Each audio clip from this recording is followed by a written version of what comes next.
Today the topic is more Epstein shit, suicide, and other random stuff. You know, the stuff that we always talk about. So what do we always talk about? Let's start with that. What the fuck are we doing, people? What are we doing as a human race, as American citizens, as human beings, as conscious beings, as earthlings? What in the fuck are we trying to do? What are our goals? What are our aims in the grand scheme of reality, in the grand scheme of all of time? What are we trying to do? What do we hope to have accomplished by the end of it all? As I always state, our goal should be to master our reality, to fully comprehend what this reality is, how it came to be, and our place in it. In order for us to do that, the number one priority should be our collective survival. Because if we're incapable of surviving, how exactly could we accomplish a goddamn thing? I don't know. So, that's why we always, at least here at the No Cap Zone, that's one of the reasons why I feel like it's extremely important, first of all, to talk about the topic of suicide. First of all, I think that we as a society need to stop being bitch-ass cowards and having so much fear about discussing these topics. And it starts with being able to say the fucking word. We have to be able to say the word if we want to be able to address it, let alone solve it. All these bitch-ass euphemisms that people keep coming up with, they shouldn't have to. And I don't blame the people for doing it. They have to do it because these whole-ass social media companies want to have all these whole-ass community guidelines. And they act like these community guidelines are helping people, protecting people. Cap. Cappity fucking cap. Matter of fact, let me look something up.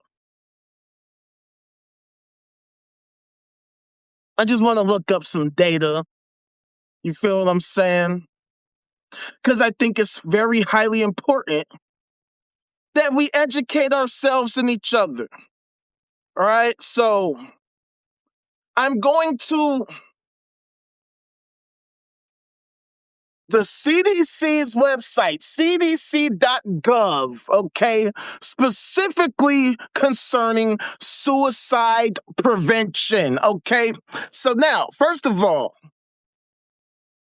in order to prevent suicide, if we want to truly prevent suicide from happening, we gotta kind of be able to say the fucking word. If you're gonna fucking demonetize me because I said the word suicide, then fuck you. Whatever platform you are, whoever you are, whatever executive you are, who is so fucking money hungry you don't care about our well-being. Because see, here's the thing. You cannot claim that you care about the community by preventing us from talking about matters of the community. Suicide, it just said, we just saw it. I just showed you. But let's look at it again, just in case you goofies don't want to fucking pay attention. Suicide, this is March 26, 2025, not even a year ago. At a glance, suicide is one of the leading causes of death in the United States. View the most recent suicide data overall and by selected demographic characteristics. This includes age, sex, race, ethnicity, and method of suicide. Okay? So, if we're going to talk about suicide, let's get real about it. All right? Let's actually get real. Because the fact of the matter is, how can we survive if we kill ourselves? Either individually or collectively as a society. See, this is why we gotta talk about this fucking topic. This is why you bitch-ass goofies gotta stop being bitch-ass goofies and start acting like fucking adults. It is time now, in the modern age, that we can freely and openly discuss these topics without having to worry about triggering some fucking mooning. Okay? Because guess what? Whether we say the word or not, people are going to commit suicide. Until we get to the bottom of what inspires these people to commit suicide, why they do it, what are the factors, and all those different things, not saying the word is not going to prevent people from doing it. So I need y'all to knock it the fuck off with your hyper-capitalist bullshit ass excuses. Because let's get real. Before we even get into the fucking weeds, get into the data, get into the details, let's get real about one thing right now. All these companies, all these platforms, all these social medias and what have you, they don't give a fuck about you. They don't care about your well-being. If they did, we would not be in these suboptimal conditions where we can't even talk about the suboptimal conditions without having to worry about getting restricted, getting censored, getting removed, getting suspended, getting silenced, getting fucking banned. Having your content removed because it violated some ridiculous guideline. These companies are all about maximizing shareholder profit, which is itself low-key a subtle yet overall suicidal mind state. Because when you don't introduce guardrails to the unlimited growth model, there's only one way that will end, that is death. That's why we always talk all the time about how the unlimited growth model, how corporations are basically like parasites. They're like viruses, right? They infect the host and they consume until they kill the host and themselves ultimately, because viruses don't have guardrails, right?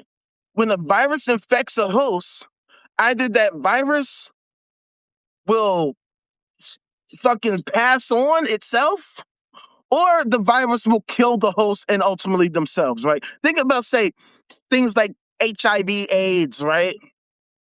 Remember the scare from the 90s when it just seemed like you got hit with HIV AIDS, it was a death sentence. It was like, basically, if you caught it, your time is up. It's only a matter of time before it kills you, because that's what a lot of viruses do. That's why we get so afraid of biological outbreaks and shit like that. But see, the problem with corporate suicide, with the unlimited growth model, that's what I'm gonna call it, corporate suicide. The unlimited growth model is corporate suicide or social suicide, because it is killing us as a society. We got all the fucking details that I show y'all every day, which of course I'm gonna show you today. But we gotta get real, okay? Social suicide is more difficult to comprehend because we're talking about the collective. We're talking about the overall society. And these are not topics that are easy to understand for most people because they don't even talk about it at all. What I talk about all the time is what's called the great filter scenario. Basically, the idea that we fail to reach our collective potential as a human race, as life forms, as intelligent life forms, because we fail miserably to address the very things that threaten our continued existence.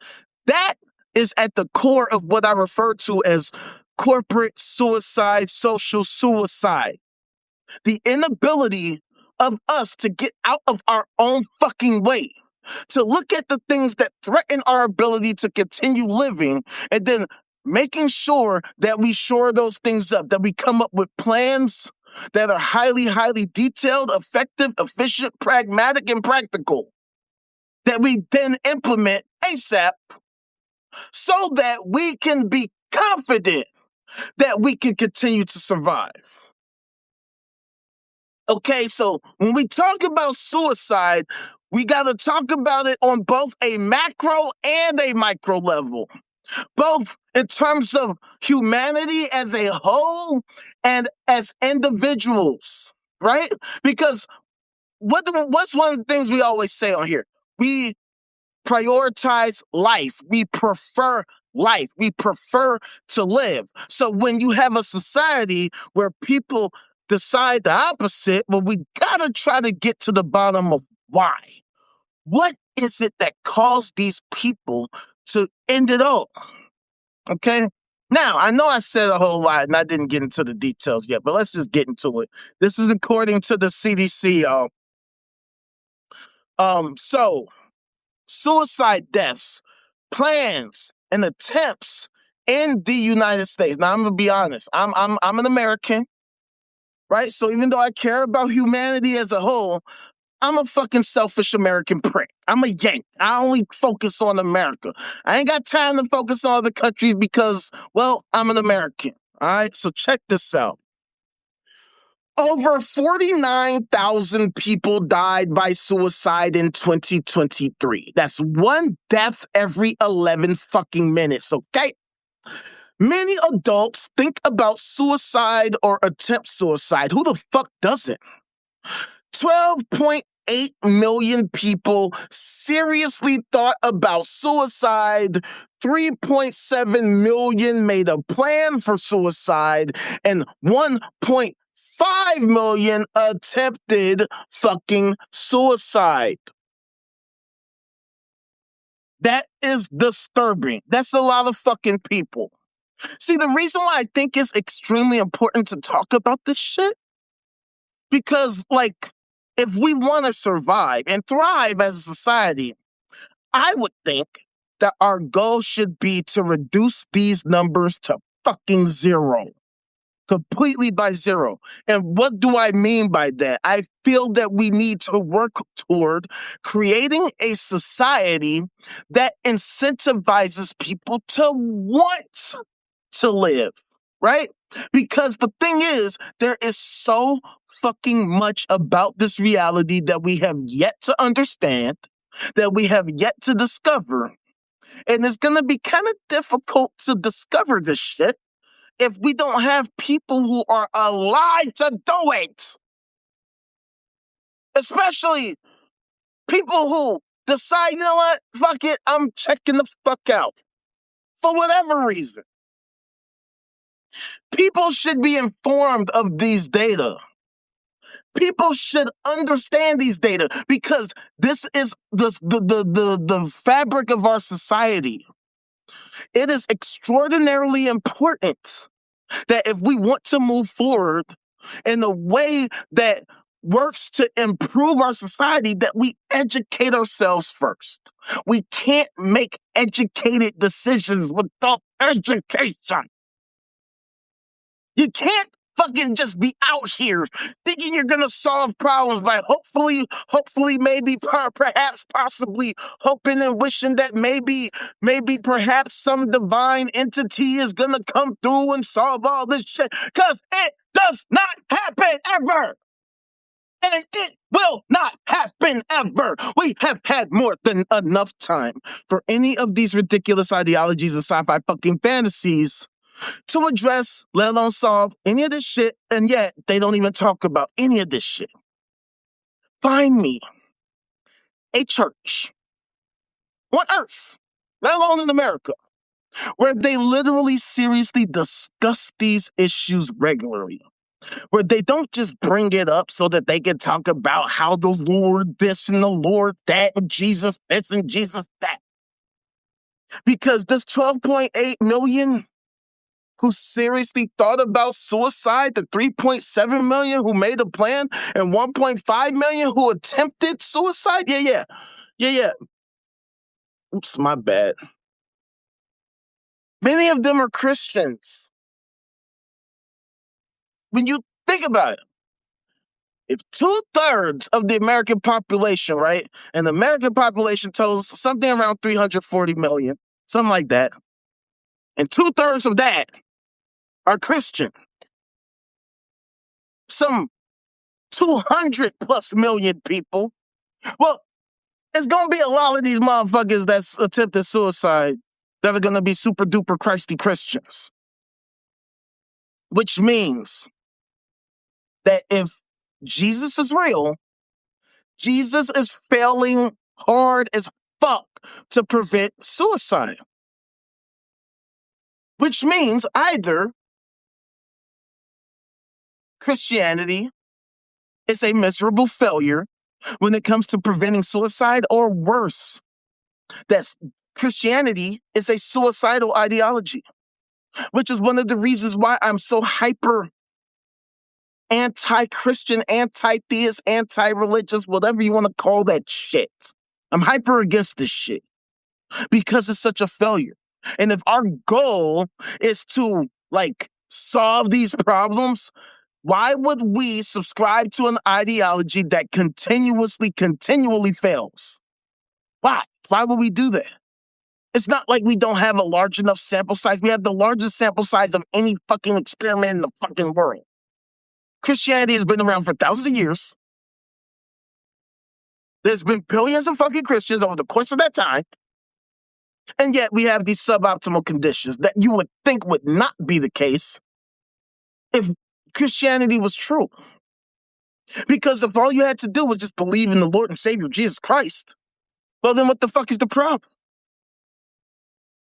See, the thing that made me want to talk about suicide, other than the fact that this is a constant problem every fucking day, many of you may have heard about it, maybe not, I don't know. But unfortunately, Martin Short's daughter, Catherine Short, died at the age of 42. This was a couple days ago, right? So one of the things that always comes to mind when I see a younger person, right? When I see a younger person, people around my age and younger, right? I'm about to be 40 this year.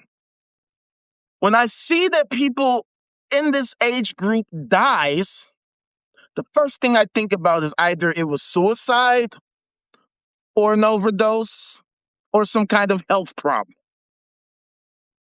Or perhaps some kind of horrible accident. But the three things I think of are suicide, overdose, health issue. Those are the three things that come to mind. And what do you know? What do you know? It says right here, Los Angeles police told ABC News that a call came into Catherine Short's address at 6:43 p.m. Monday night for a possible suicide. When LAPD and medics arrived, they found a deceased female and an investigation opened.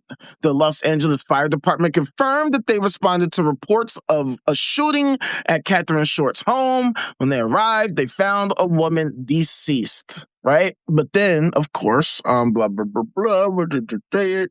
Does it say it? Oh, okay. So, here's, here, okay, so here's the crazy part.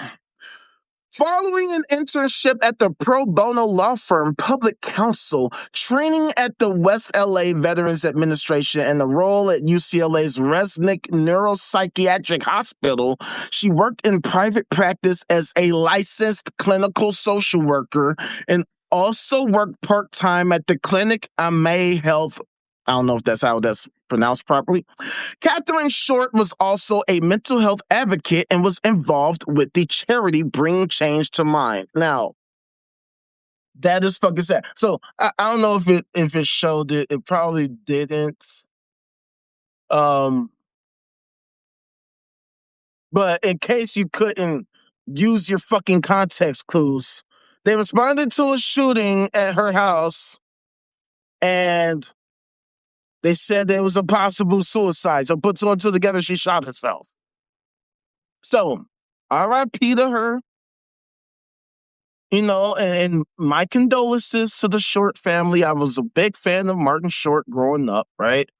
Seen a lot of fucking of his movies and what have you.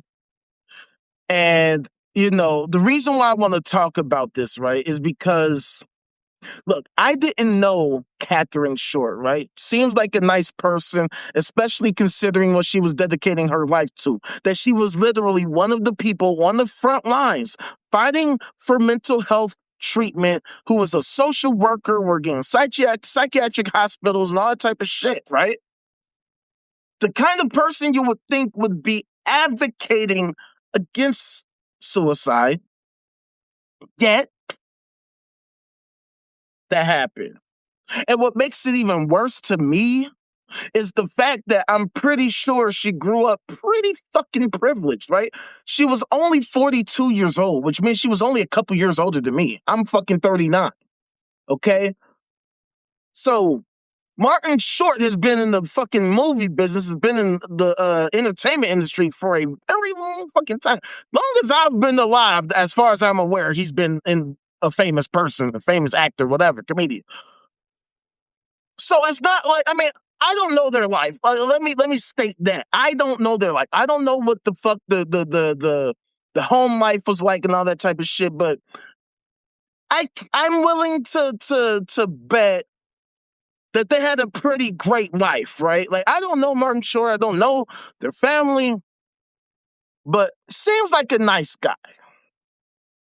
Right? They seem like they have a very great family. So with that being the case, what would inspire somebody like Catherine, who grew up in I'm pretty sure she was pretty privileged, right? I'm pretty sure she didn't have a whole lot of debt.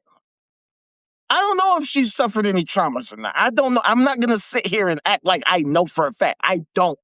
Let me make that clear. And I want to state for a fact, just because somebody grew up wealthy does not mean that they had it all good. Because you never know what's going on behind the scenes, okay? You never know what the fuck is going on behind the scenes at anybody's house. I don't care how rich they are, how wealthy they are, because as we've talked about recently, wealthy people have mental issues too. Wealthy people have psychological issues too. Wealthy people suffer from various traumas too. Wealthy people have addictions to various drugs as well. Being rich does not mean that you're good. Which is one of the reasons why we are so hell-bent against this American dream. Because the American dream is a fucking lie and has created this nightmare scenario that we experience. Which is why you'll see people like Thomas Lee, who basically achieved the American dream, commit suicide. Right? Like that. This is the type of shit that we talk about because it basically demonstrates everything we're talking about. In case you don't know who I'm referring to, new details emerge in shocking suicide of billionaire Thomas H. Lee. And this was in 2023, okay? 2023, so not that long ago, folks. A billionaire, right? A man who has all the fucking wealth, who has all the fucking reach and ability and connections and all that. A dude who could hire the best possible fucking therapist. Hell, he could just buy them all. He could just probably buy every single fucking therapy, fucking organization, clinic, whatever. But instead, he said, let me skip all of that and let me just check out the fuck out anyway. Okay? It goes to show you that we have a major fucking problem. That even achieving the American dream does not mean you're happily ever after that. You still got to deal with real life. You still got to deal with the suboptimal conditions of society. And who knows what the fuck these motherfuckers is dealing with. Just because a motherfucker got billions of dollars. They got all these assets. They can go on all these talk shows and star in movies and TV shows and win Grammys and win Oscars and Emmys and all that shit. Webbies and shit. Don't mean shit. Doesn't mean that everything's all good, because you still gotta live in the real world. You still gotta deal with the fact that we're constantly being bombarded with PFAS chemicals and microplastics that are constantly crossing our blood-brain barrier and affecting our cognition in ways that we have yet to understand. And you never know how much these type of things, these environmental factors, can actually be factors in many of these situations, right? Because, you look at things like, okay, how is it that somebody who grew up relatively, well, who achieves great fortune and or fame would want to check themselves out? You know what I'm saying? Like I said, I don't know their life, so I don't know if they've dealt with any traumas or any guilt for any horrible things they might have done, whatever the case might be. But the fact of the matter is, this is some shit that is constantly happening. And with these whole ass social media companies and these whole ass corporations hindering our ability to openly and honestly discuss these issues, we're failing miserably to solve it. Miserably. That's why I decide to talk about it. Because somebody gotta fucking talk about it and make it a big deal. Because if we want to survive, well, then first of all, we have to want to survive. We have to actually want to survive. I don't know if you caught my drift. If you want to survive, first you actually have to want to survive. That means you have to want to live. You, yourself, you have to want to live. And you would have to want to help create conditions that will ensure that you, let alone the rest of us, can continue to live and persist. Yet, if you have a suicidal mindset, if you're constantly not just thinking about it, but literally planning it, obsessing over it, ideating. I don't know if that's the word, because it's ideation. But if you're idealizing or thinking about committing the act, engaging in the act, dying by the act, whatever fucking PC ass garbage you want to throw in front of that dumb shit, it's gonna make it difficult for you to actually like continue living. And it makes it worse when when a lot of these people subscribe to what I refer to as suicidal ideologies. Because Christianity is largely a suicidal ideology, if you ask me. Considering the state of affairs in our society, right? Like, check this out. I always show y'all this, but I'm going to show you again because I think it needs to be emphasized, okay? That according to the Bulletin of the Atomic Scientists, right, it is now 85 seconds to midnight, which is the closest the clock has ever been to midnight in its history. What that means is that we are on a path of potential self-destruction, that there are all these potential existential threats that we are failing to address, let alone solve, and therefore, we as a society are acting suicidal. And considering the fact that 2/3 of our population are some form of Christian, and that we're moving in the wrong direction, considering that we were 90 seconds to midnight last year, this ideology is a suicidal ideology. We have 200 plus million people who come together damn near every fucking week to have their weekly meetups in their sci-fi fantasy fan club meetups or what have you. Yet they don't discuss this shit at all. They don't even acknowledge it. They don't even address it. They don't even know. They don't talk about it. They don't bring this shit up. They don't discuss how to actually, first of all, first of all, like I said earlier, find me a single church, one time. Well, not just one time, but I mean like all the time, that actually make these data available to their people and make it a big deal. They don't. They don't even talk about it. And that's one of the biggest reasons why it's important to me to bring it up. Because we're talking about a huge swath of the population. We're not just talking about a small minor group. We're talking about fucking Catholic fucking cathedrals. We're talking about Protestant churches. We're talking about groups, individual groups, big groups, online groups, all that shit. They don't talk about this shit.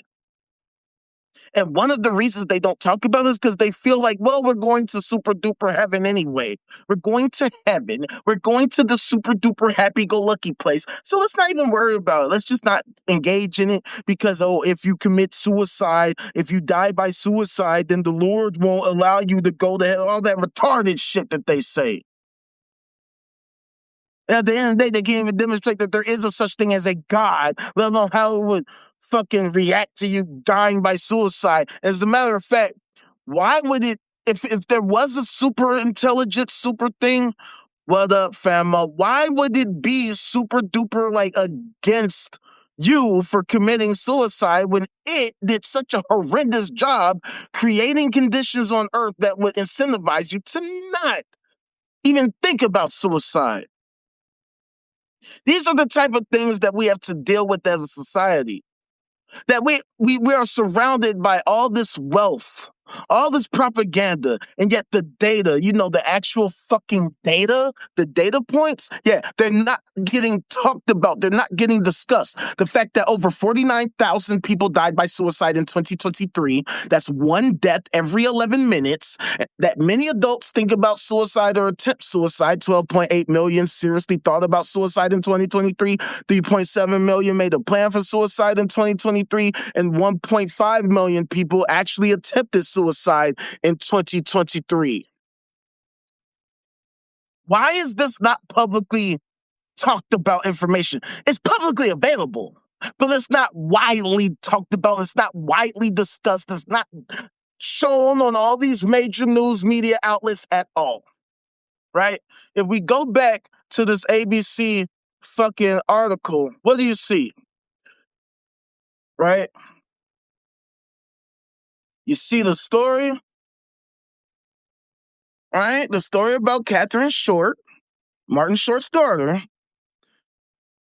They barely even talk about the suicide, right? Like they mention a possible suicide. They say that there was a shooting at her home, but they don't say that she possibly died by suicide. Then they talk about her life and all that stuff, and at the bottom, it's this fucking shit about the fucking if you're in crisis and know someone in crisis, call the National Suicide Prevention Hotline and all that shit, right? And as I always say, like, I don't have anything bad to say about the suicide hotline at all. It's better than nothing, but it's clearly insufficient. Now, I don't know if it's because they're not getting the funding that they need, that they're not getting the promotion that they need, that there's not a whole bunch of discussion about this. I mean, mind you, we can't even say the word half the time. I probably shouldn't say the word if I don't want to get demonetized. But see, I do what I do because it's not about the fucking money, even though I'm broke as fuck. I care about the state of our society. I care about the state of people's lives and their mental states. It is clear we are in the midst of a mental health and substance abuse fucking crisis. And we as a society do not take it seriously at fucking all. We pretend like it doesn't happen, even though we see the shit in front of our faces. And then we think that we're going to solve the problem with fucking law enforcement, or that we're going to solve the problem with just the suicide prevention. It doesn't work. It doesn't work. Because if it did, we wouldn't have these statistics that I just showed you. If all you had to do, if all these people had to do was just call the suicide hotline, and that was the end all be all, then this would not happen. This would not exist. The motherfuckers that kill themselves, instead of killing themselves, they call the suicide hotline. Right? Like, come on, fam. It's not like people don't know that the suicide hotline exists. The suicide hotline is mostly for people who don't really want to kill themselves. The 49,000 people who did it could have called the suicide hotline. If they wanted to live, they might have called it, or they might have just, like, I don't know, not committed suicide. And that's another thing, right? The whole died by suicide. I'm not trying to fucking engage in that fucking talk. Miss me all that shit. Because one of my friends told me something about, like, agency. Miss me all that garbage. Let's talk like full-fledged adults. Let's stop being afraid of offending loonies, right? Offending or triggering people. Because look, again, we're in the midst of a mental health and substance abuse crisis. If we want to get over it, we have to discuss these issues like adults. If somebody gets triggered, they're just going to have to be triggered. All right? We cannot focus so heavily on people's bitch-ass feelings that we don't actually address their well-being. It's well-being over feelings. All right? Because we know a lot of these people out here are maladjusted. These people are suffering from various psychological disorders and traumas and or drug abuses. So ain't no telling what the fuck you might say to fucking trigger some loony. But in my opinion, our goal should be to, I don't know, like not be loony. We should seek sanity. That clearly having suicidal ideation is like not good. Because as I've stated previously, you know, I have bouts of depression. I ain't gonna lie about that. But most of my depression, I can clearly communicate, right?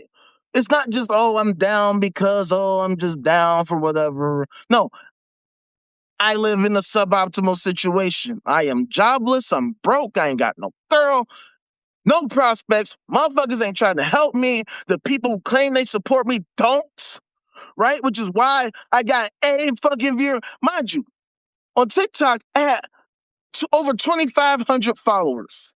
2,500. Where they at? Where the fuck are they at? Even when I was on TikTok, when I was doing my thing, I would be fucking pissed because I'd see these motherfuckers, man. They all in my group chat, but they ain't on my live. They ain't helping me to promote my live. They're not helping me to build followers. They're not helping me to fucking like grow. And then when all that censorship shit was happening, that shit was driving me fucking crazy. Like, dude, I mean, y'all would never understand what it's like when you work so fucking hard on some shit. You see literal success. You see it literally happening. The numbers is jumping. The numbers is popping. The people are fucking with your shit. People like, oh, can't wait. People literally willing to pay you just to do what you already do. And to have the platform itself literally sabotaging you every fucking day. Doing everything possible to sabotage you. Including ultimately super duper just straight up sabotaging you.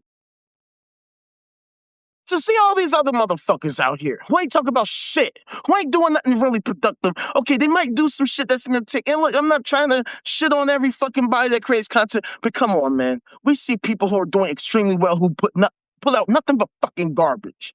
Pseudo-intellectuals, anti-intellectuals, pseudoscience, anti-science, just fucking dumbass, toxic ass bullshit. That shit getting all the views, all the love, all the likes, all the clicks, all the shares, all that bullshit. I'm talking about the state of our society, giving y'all facts, data, information, giving you the data so you don't gotta do the research. I'm bringing it to you. I'm showing you. Even though this is publicly available data, and you can look this shit up all you want, you're obviously not gonna do it because if you were, you'd have done it. And I wouldn't need to do it. You'd be doing what I do instead of me having to do it. I do the research for you and show you. I show you the fucking source. You can look that shit up yourself. You can learn all about the shit I was just talking about. And then you can fucking transfer the information as well. Disseminate the information as well. I don't do what I do because I'm some evil, hateful fucking person. I do it because I want us to survive and thrive as a human race, as American citizens, as human beings. Okay? So to see how all the powers that be will work so diligently against me, against little me, right? Mind you, I started doing all of this because I couldn't get a fucking job out of college. I'm sitting here with a college degree, with work experience, management experience, being told by literally every fucking person, every single fucking job I apply for, no, no, no, no, no, no, no, no, no. No, no, no, no, no, no, no, no. Every now and then I might get an interview, but then they say no. Right? And then I gotta get all these people. People who are nowhere near as intelligent as me, nowhere near as capable as me, motherfuckers younger than me, motherfuckers that just graduated, getting jobs like that out the gate. Meanwhile, I'm being told I ain't shit. And then I get gaslit by literally everybody in society. Well, did you consider this? Did you consider that? Did you try this? Did you try that? What about your name? Is it your name? Your name? You might have a crazy name. I'm not trying to hear none of that shit. I know motherfuckers from around the way with ghetto-ass names that are employed, so I don't want to hear that shit. Okay, I know motherfuckers who were in my class who cheated off of my test because, of course, I knew the fucking answer because I did the work that I studied. These fuckers ain't do shit. They employed. I'm not. How the fuck does that make any sense?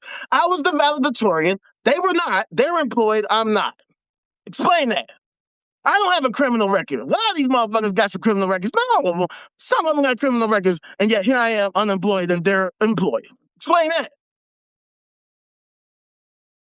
So shit like that really, really fucking like, I have days where I'll be really fucking down about all this shit. Especially, right?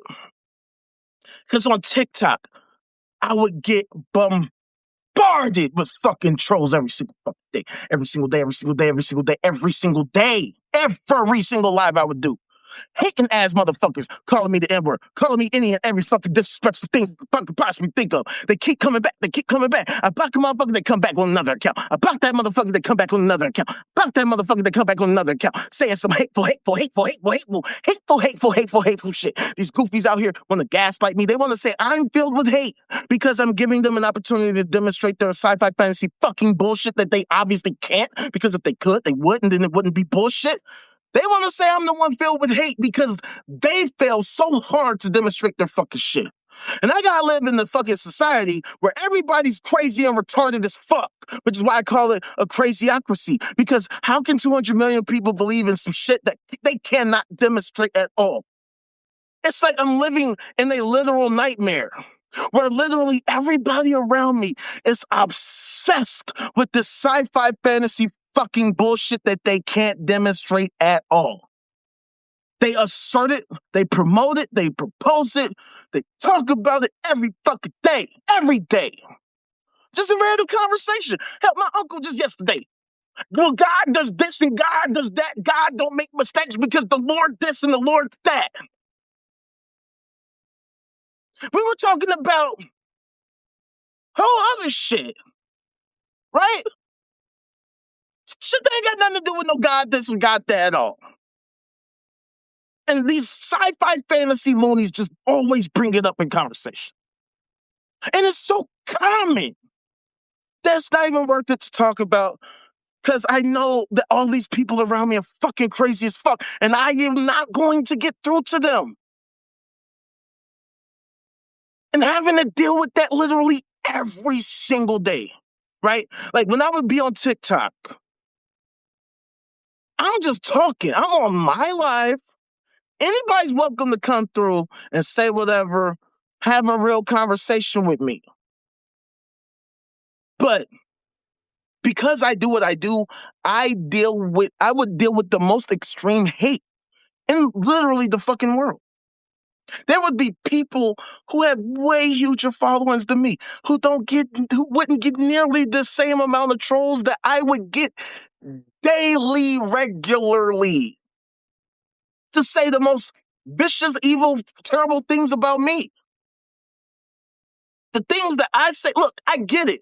What I say is controversial, but it's controversial when you live in what I call the scam capital, the capital in the world, the divided states of fucking corporations, where everybody's running around like a bunch of chickens with their heads cut off with no clear direction, no clear fucking understanding of anything, just a bunch of sci-fi fantasy fucking bullshit and propaganda up the ass. Shit like that will make me depressed as fuck. Right? And this honestly naturally helps me transition into this Epstein shit, because I think that this Epstein story really truly shows you how fucked we are as a society, how retarded our society is, how there's so many fucking stories and so many more shit. Like, look at this shit. This is according to Newsweek. The number of resignations grows over Epstein ties, right? I got a few articles up about motherfuckers who have fucking stepped down. Like, say, the CEO, Borja Brende, of the World Economic Forum was stepping down, right? I think I got that up. Yeah. This shit. Head of World Economic Forum resigns over ties to Epstein. Here's another one. According to NBC News, Columbia Brain Institute co-director and Nobel laureate steps down over Epstein ties. Okay? Shit like that. Check this. Larry Summers resigns from Harvard amid Epstein fallout. Okay? Um, yeah, why does it matter? Because the millions of Epstein-related records published by the DOJ, along with the thousands released by the House Oversight Committee, have exposed a broad network of contacts Epstein cultivated before his death in 2019, which was officially ruled a suicide, being named, oh yeah, suicide. Look, see? Anyway, being named in the files does not indicate any evidence of wrongdoing, but reputational damage has dogged the high-profile people who feature heavily, as well as their companies, while leading to criminal investigations in the United Kingdom and Norway. See, this is the shit I gotta deal with in real life, right? I live in a society where literal rapists, rape apologists, rape helpers, rape friends, whatever the fuck you want to call that shit, these people have these high profile positions, right? They have all these attributes and accolades and awards and shit. Like say the neuroscience we just talked about. Richard Axel, the neuroscientist, or did I mention him? Well, that was the one dude we were talking about. Axel, who won the 2004 Nobel Prize in Physiology or Medicine. Okay? Or Larry Summers, right? He served as the Treasury Secretary under President Bill Clinton from 1999 to 2001 and director of the White House's National Economic Council under President Barack Obama in 2009 and 2010, right? And yeah, so these are some of the people with some of the highest of prestige right now. Right before this shit happened, before these Epstein files got released, these were people that were looked at as the most wonderful and amazing and awesome fucking people in the fucking world. Okay? And yet, we seeing all these stories. Like, Hillary Clinton's deposition on Epstein disrupted by leak of photo of her testifying, right? And then check this out, right? So I tried to open it. And oh, would you look at that? We're getting hit with a fucking goddamn fucking paywall. They want us to sign up for an account so that we can read publicly available information. Like, this is the type of shit that'll make a motherfucker like me consider suicide. Because I gotta live in this garbage. I gotta live in this retarded ass society that literally plays these fucking games. That literally has no problem pretending like this fucking shit isn't absurd. Right? Like, we gotta pay to learn publicly available information? What the fuck is that? What the hell is that? And these people have been in these prominent positions all this time. They've been in positions in government, positions in fucking education, executives, all this crazy shit. These are the same minor fuckers that look at somebody like me as unfit for a fucking job. And everybody look at me like I ain't shit. But we'll look at these minor fuckers like they're the greatest things since sliced bread. And that's what happens when you live in a hyper-capitalist society. Because all you need is fucking capital, and everybody looks at you like you're the greatest person in the world, people willing to compromise their values, their principles for these psychopaths that have all this money. And you hoe-ass motherfuckers empower, enable, and enrich these fucking minor fuckers. These motherfucking minor fuckers. But then wouldn't give me a dime. Call me a bum. Ain't that crazy? Isn't it weird how in America people will literally enrich, they will defend these fucking minor fuckers. They do, in many cases, defend these minor fuckers. How many fucking minor fuckers do we see getting defended on a constant basis? Like, check this out, right? Mind you, I don't have to do any deep diving about this shit. But y'all know where the fuck I'm going because we talk about it every fucking day. Check this out. According to the Telegraph, Bishop's child sexual assault labeled hiccup by the church. This fucking loser piece of shit. A bishop's child sexual assault was written off as a bit of a hiccup by the church in Wales. An independent review is like, dude, I have to live in a society that does that every day. That literally lives like that conducts itself like that every single fucking day. Now let it be me, right? Let me be the person getting caught. Do you fucking think anybody would say, oh, no, the ultimate rage just had a hiccup? No. They be saying I'm the worst of the fucking worst piece of shit in the world. They be talking about how they can't wait for Big Bubba to do me like this and do that and do this. And I'm going to have a horrible, terrible, horrible time. But oh, when this bishop this and this pastor that and this fucking priest this and this fucking World Economic Forum fucking executive that, well, see, you don't understand. See, the thing is, you don't get it. You don't understand the Lord this and the Lord that and Jesus this and Jesus that. And see, the thing is, the Lord, he gave us free will, right? And so, the Lord didn't pick that guy. It was just, Yeah, exactly. It's a sneeze. It's a fucking, a cough. It's a fucking, I don't know, a quirk. It was just a mishap. It was just a, ooh, oh, spaghetti-o. I gotta live in a society like this. I gotta live in a society where people will troll me more for calling this out than this Mooney for engaging in the behavior and this disgusting antisocial behavior. And this shit is all around us at all times, every fucking day. We always find these loonies. All the fucking time. And it sickens me. Because this is what is driving me fucking crazy. Now, I will say that what I just saying right here, which I'm about to show you, gives me a little bit of hope, especially considering where it's at. But it's not enough. But check it out.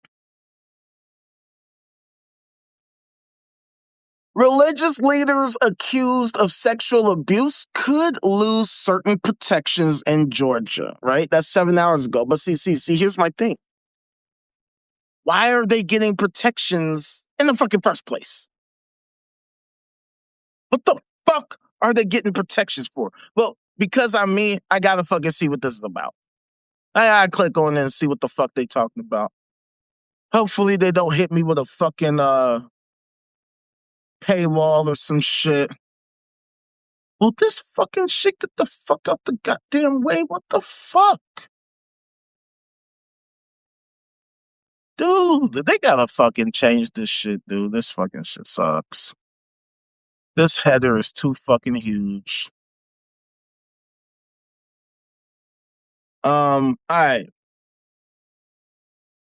So this is what it says. Okay, let me see. Let me see if I can make it bigger. Atlanta, Georgia. Georgia state senators moved a bill that would strengthen criminal accountability for religious figures accused of sexual abuse, one step closer to a full floor vote. Senate Bill 542 passed the Georgia Senate Judiciary Committee unanimously on Wednesday after sexual abuse survivors presented what senators called powerful testimony. The bill would update Georgia's criminal code to let members of the clergy be charged with sexual offenses when they use their position of spiritual authority to commit them. Now, here's my question, bro. Why the fuck have they been given so much motherfucking minor fucking protection? Why? Why? Why do they get so much protection? Why have they been given so fucking much protection? I mean, they get so much protection, they ran me the fuck off of TikTok. Okay. And I've shown you can see offtheNine.com. Check it out. I posted my rap numbers from last year. And despite all the censorship garbage I've dealt with, and mind you, I could show you so many fucking screenshots because I would screenshot almost every time that I would get a restriction, a suspension, a fucking violation, whatever the fucking case may be. And it got so ridiculous that I just stopped doing it because every single live I'd catch a violation just for doing what I'm doing right now. Literally the same shit that I'm doing right now, they would hit me with a violation. Talking about, oh, you're fucking bullying and harassing and hateful behavior and hate speech and sexual exploitation and gender-based violence. You mean to tell me I engage in sexual exploitation and gender-based violence but not these fucking rapists? Like, bruh, like we're living in 1984 type times. It's worse than 1984. Okay, because now, first of all, this is real. We're seeing it. You're seeing it. I'm showing you. I'm on here with my 2 views, and one of those views is me. One of the views is me going to my page so that I can share the fucking live. And you're the other one, my guy. So thank you for coming through. But this is what I'm saying. I've had lives on TikTok where I've had up to over almost 400 people at one time on my live. Not just total, at one time. Like my most viewed live, I had 12,000 people come through, over 12,000 people. And that was like 3 years ago. That was before I got banned. And then I had to spend a year to build up my backup account so that I could fucking go live on there. Like, it's so absurd to me. It's so absurd to me, right? I had a video get almost 2 million fucking views. And that all pretty much went to waste because TikTok did not want me on their platform talking about any of this shit.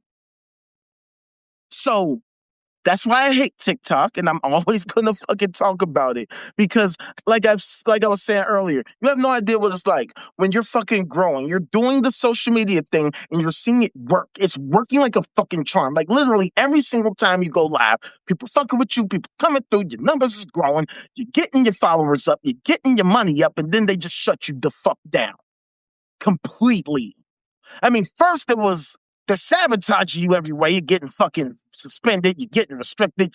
And not just suspended for 7 days. So I can't go live for a week. So every fucking week, nothing. I got to fucking just deal with it, right? I can appeal, and it's up to them to determine whether or not they'll reverse the decision. Either they will or they won't. If they do, I still got a strike against my account. They're not going to lift the strike. That's not what they do. Not only that, but they don't tell you that, right? You can look in the guidelines, in terms of service, ain't nothing in there talking about, well, if we give you a strike and then we determine you didn't violate, we're going to remove the strike. They won't. So, appreciate that, famo. Appreciate that, because I need all the help I can fucking get, honestly. But, no, it's just so insane when you see all of these fucking things happen in real life. You see literal children getting hurt every fucking day, right? Every day. I mean, these stories come out every day. This is not new shit. All we gotta do is type in Christian sexual assault, and this shit comes up every single day. Every single fucking day. It's so much that I can't even show you all. Right? I'll go a day or two without doing a live. It'll be 20 more stories. And yet, this shit is not getting publicized at all. At all. Even though these stories get coverage, right? The stories are getting covered. I'm showing you the stories, but they're not getting publicized. Not like the fucking Epstein shit does. And the reason that's a problem is because, see, the Epstein shit shows you that it goes all the way to the top. All the way to the fucking top, right? But the shit I'm showing you is how it's happening all around you and how the media, the news media is literally actively suppressing this shit. They'll do their due diligence and cover it, but they're not going to publicize it. I've been showing you the story about CBS News and how they covered the story about the Brooklyn's payment by the Brooklyn Archdiocese to 1,100 victims for over $100 million in an attempt to settle with them. Not even to settle, in an attempt to settle with them. $100 million. And it didn't make the front page of CBS News. But what does make the front page is this fucking Nancy Guthrie shit. You know what I'm saying? And the reason why I talk about that is because it's constantly getting talked about. And yet they can't find her. Which wouldn't be that big of a deal if there were so many Christy Christians promoting the Lord and Savior Jesus Christ as a solution to goddamn anything in the fucking world. Right? But with this Epstein shit, Hillary Clinton tells the House panel she had no idea about Epstein's crimes, right? That's what she says. That's what she's testifying to. But I don't believe her. I can tell you this straight up. I don't believe her. I don't. Right? Because see, this is the type of shit I've had to deal with. So this is kind of slightly off topic, but it kind of like paints the picture. So, we have a two-tier justice system. And as many of you know, Hillary Clinton ran for president back in 2016. And guess what? She fucking lost. One of the reasons she lost is because she was exposed by WikiLeaks for having an unencrypted private server that she was using to conduct official government business, which is literally illegal. According to multiple laws, 18 U.S. Code subsection 793, 18 U.S. Code subsection 1294, 1924. I always get that switched up. 1924. 18 U.S. Code subsection 1924 and 18 U.S. Code subsection 2071. Then FBI Commissioner, whatever you call it, James Comey, basically determined that, yes, she violated the law, but she didn't do it intentionally. She was negligent. But this was a problem because those laws don't mention intent. They don't mention, well, did you do it on purpose or was it an accident? But see, because she's Hillary Clinton, because she was a former first lady and secretary of state, senator, all that shit, especially because it was her turn and, she was going against the evil, terrible, maniacal Trump. I don't know why I put that in quotes because I do believe he's evil, terrible, and maniacal. That's neither here nor there. But I mean, that's how they characterize them, as if they're somehow different, right? So basically, James Comey changed the law so that she could get away with it. He changed those laws so that she could get away with it. She violated the laws, but she didn't do it intentionally, even though she's the fucking Secretary of State. She was a fucking lawyer. If anybody should know the law, it's her. Anybody who's running for president should probably know the fucking law. They should probably know about the goddamn Constitution. How the fuck I know more about the law than you? And I didn't go to school for law. I went to school for business. I didn't study law. I didn't study the bar. I didn't pass the bar. I didn't practice law at some law firm for multiple years before I fucking got into government, helping to actually craft, make, and edit laws, change laws, remove laws, improve laws. None of that shit. How the fuck do I know your law more than you? Maybe because we live in what's called a kakistocracy, a nation full of unqualified jackasses. They might be qualified technically. They got the credentials. They got the piece of paper. They got the fucking degree. They got the certification, but they don't know what the fuck they doing. Or worse, they do know what the fuck they're doing, and they're doing this shit on purpose because they know they can get the fuck away with it. Because you loonies out there Make every excuse in the fucking world for them. I'm not talking about you, D-Rod.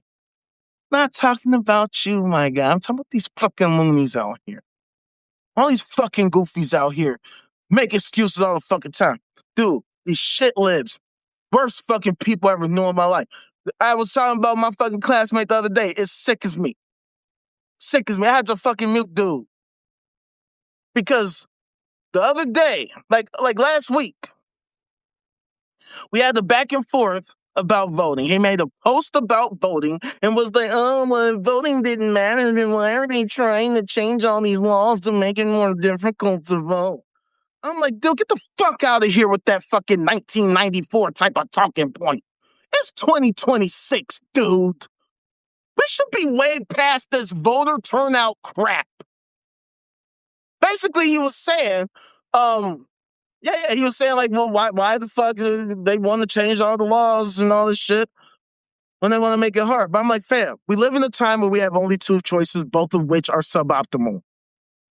Both of which are suboptimal. I get if you're a super shit lib who only cares about Democrats winning, you're going to want to increase voter turnout so that you bitch-ass Democrats can win. Well, maybe if you actually offered something useful, something attractive to people like us, maybe we might be like, you know what, we'll fuck with you. Except, see, the thing is, they don't do that at all, right? They don't do that. They don't do that at all. So I asked dude, I'm like, okay, look, you saying all this shit about voting, but what exactly are you voting for? Like, what exactly do you want to have happen once you commit your vote? Like, what exactly is the outcome that you're looking for? Outside of Democrats won. He never fucking responded to this day. And this is supposed to be a pretty smart guy. Like, he was like in competition with me for valedictorian. Of course, I won because I know what the fuck I'm talking about. These loonies don't know what the goddamn fuck they talking about. I don't even be flaunting that shit. I don't give a fuck. Right? The fact of the matter is, he never responded. But just the other day, he made some retarded ass post about something against Republicans. And it's shit like that where I had to mute him. Because it's quintessential shit lib behavior. I ask you a direct ass question. What the fuck are you voting for, dude? We get you're voting Democrat. We already passed that, but what exactly are you voting for? But see, this is the problem with our society. It don't get past that. They're voting for the Democrats. That's it. There is no, well, we're voting for this or that and this and that and this and that. At best, you might get some one singular bullshit ass position that doesn't affect even a tenth of the population, right? I've said this before. I've had so many people tell me, well, they're voting for Kamala because they have a trans friend and they don't want their trans friend to lose their rights. To me, that's like a bitch ass slap in the face. A bitch ass slap in the face. I'm not trans, and guess what? Most of America, most of the world is not trans. And so while I am pro-trans rights, that cannot be seriously the only issue that you're fighting for. That's the issue you're fighting for? That's it. Out of all the issues in the fucking world, that's the one that you pick. And look, I'm not trying to say that that's not something to fight for, but I'm saying you're fighting for something that affects such a small group of people. Only. You're only fighting for that. You're saying fuck everybody else. Fuck the actual state of our society. Fuck holding these bitch-ass motherfuckers accountable so that they also stand on these other things that would actually help our society. No, you only care about this one issue. And to me, that's intellectually lazy as fuck. Because there's so many different issues, so many issues that we should be fighting for. And to only fight for just that is sickening to me. I don't care. especially when you're not a member of that community. I get it. You have a friend that's a member of the community. I don't have a problem with fighting for people of that community. I fight for people of that community, but I don't fight for just that group of the community. I fight for the fucking whole community. The entire community. I'm not just a one issue person. We talk about all kinds of shit on this fucking on this podcast or whatever you want to call it, on the No Cap Zone. We talk about all kinds of shit. We talk about suicide. We talk about poverty, hunger, homelessness, the mental health and substance abuse crisis, the healthcare crisis, the fact that a third of Americans have some kind of medical debt. I mean, we can talk about so many issues. How the fuck are you so intellectually lazy that you're only focused on literally one issue? It doesn't matter what the issue is. Being only focused on one issue, I can't respect you. I don't care what side of the aisle that you're on. I don't care what your position is or anything. If all you're concerned about is one issue, get the fuck out of my face. You're not somebody who is worth talking to in any of these matters. Because if you're only laser focused on this one issue, this issue that affects barely 1% of the population, what the fuck is that? We got all these crazy issues that multiply each other in so many difficult, terrible ways. The least we can do as a society is respect the nuance, to look at the nuance of all these different things and how we can address them all. And how we can hold these bitch-ass fucking politicians accountable to addressing them all. Not just one or two issues. We are living in what's supposed to be the information age. So why the fuck are we not using it to the best of our ability? And look, one of the reasons why I do what I do is because I don't know everything. I want people around me who will actually educate me on this or that, because I can only focus on so much. I can only focus on so much shit. But one of the things about having a community like this is that I can have people come at me from different angles and be like, okay, well, what about this? Or what about that? Or what about this aspect or that aspect? Or this other thing that affects that and this and that. And I'll be like, shit, thank you. Like that helps strengthen my argument. But when I get a motherfucker that don't even fucking answer the question, what issue are you pushing for? Like, we have a society filled with people like that. They vote for the sake of voting so they can fucking have their sticker that says I voted, so they can pretend like they did something fucking amazing, right? And the reason why it sickens me even more is because I'm somebody who's done way more than just vote, which is why it drives me fucking crazy when people talk hella shit to me. I've engaged in phone banking, canvassing neighborhoods, literally meeting up with politicians at the fucking state capitol and other state capitals outside of my state of Illinois. I've been all across the country, engaging in all kinds of shit. I've been on the cover of a fucking newspaper, the Concord Monitor, over in New Hampshire. I never even heard the Concord Monitor. Yeah, I was on the cover of that motherfucker because I did this fucking walk some years ago, pre-pandemic. I don't flaunt that shit because it's not about flaunting that shit. It's about discussing how I have been all up and through the whole political fucking spectrum. How I've met with people of different political positions, people who are diametrically opposed to me. I have talked face to face with all kinds of people all across the country. Can't nobody who claimed that, oh, they voted, act like they did more than me. The fuck is you talking about? At best, what, you signed a petition? Wow, what a fucking super patriot you are. Yeah, you added your name to a fucking petition. You worked so fucking hard. And they're gonna talk to me like I don't know what the fuck I'm talking about. Right? When I see these minor fuckers that are in these positions every fucking day bullshitting, acting like they working so fucking hard, not doing shit. They don't even work as much as most people do. They be having recesses. They'll be fucking not having to work for weeks and months on end, getting hella paid with their free health care for life. denying us free healthcare, making bullshit ass excuses as to why we can't have free healthcare. And bitch ass Democrats, just like the shit lib I was talking about, like these shit libs that exist all across the country, don't even bother to even attempt to address at all. Like these are topics that don't even get brought up.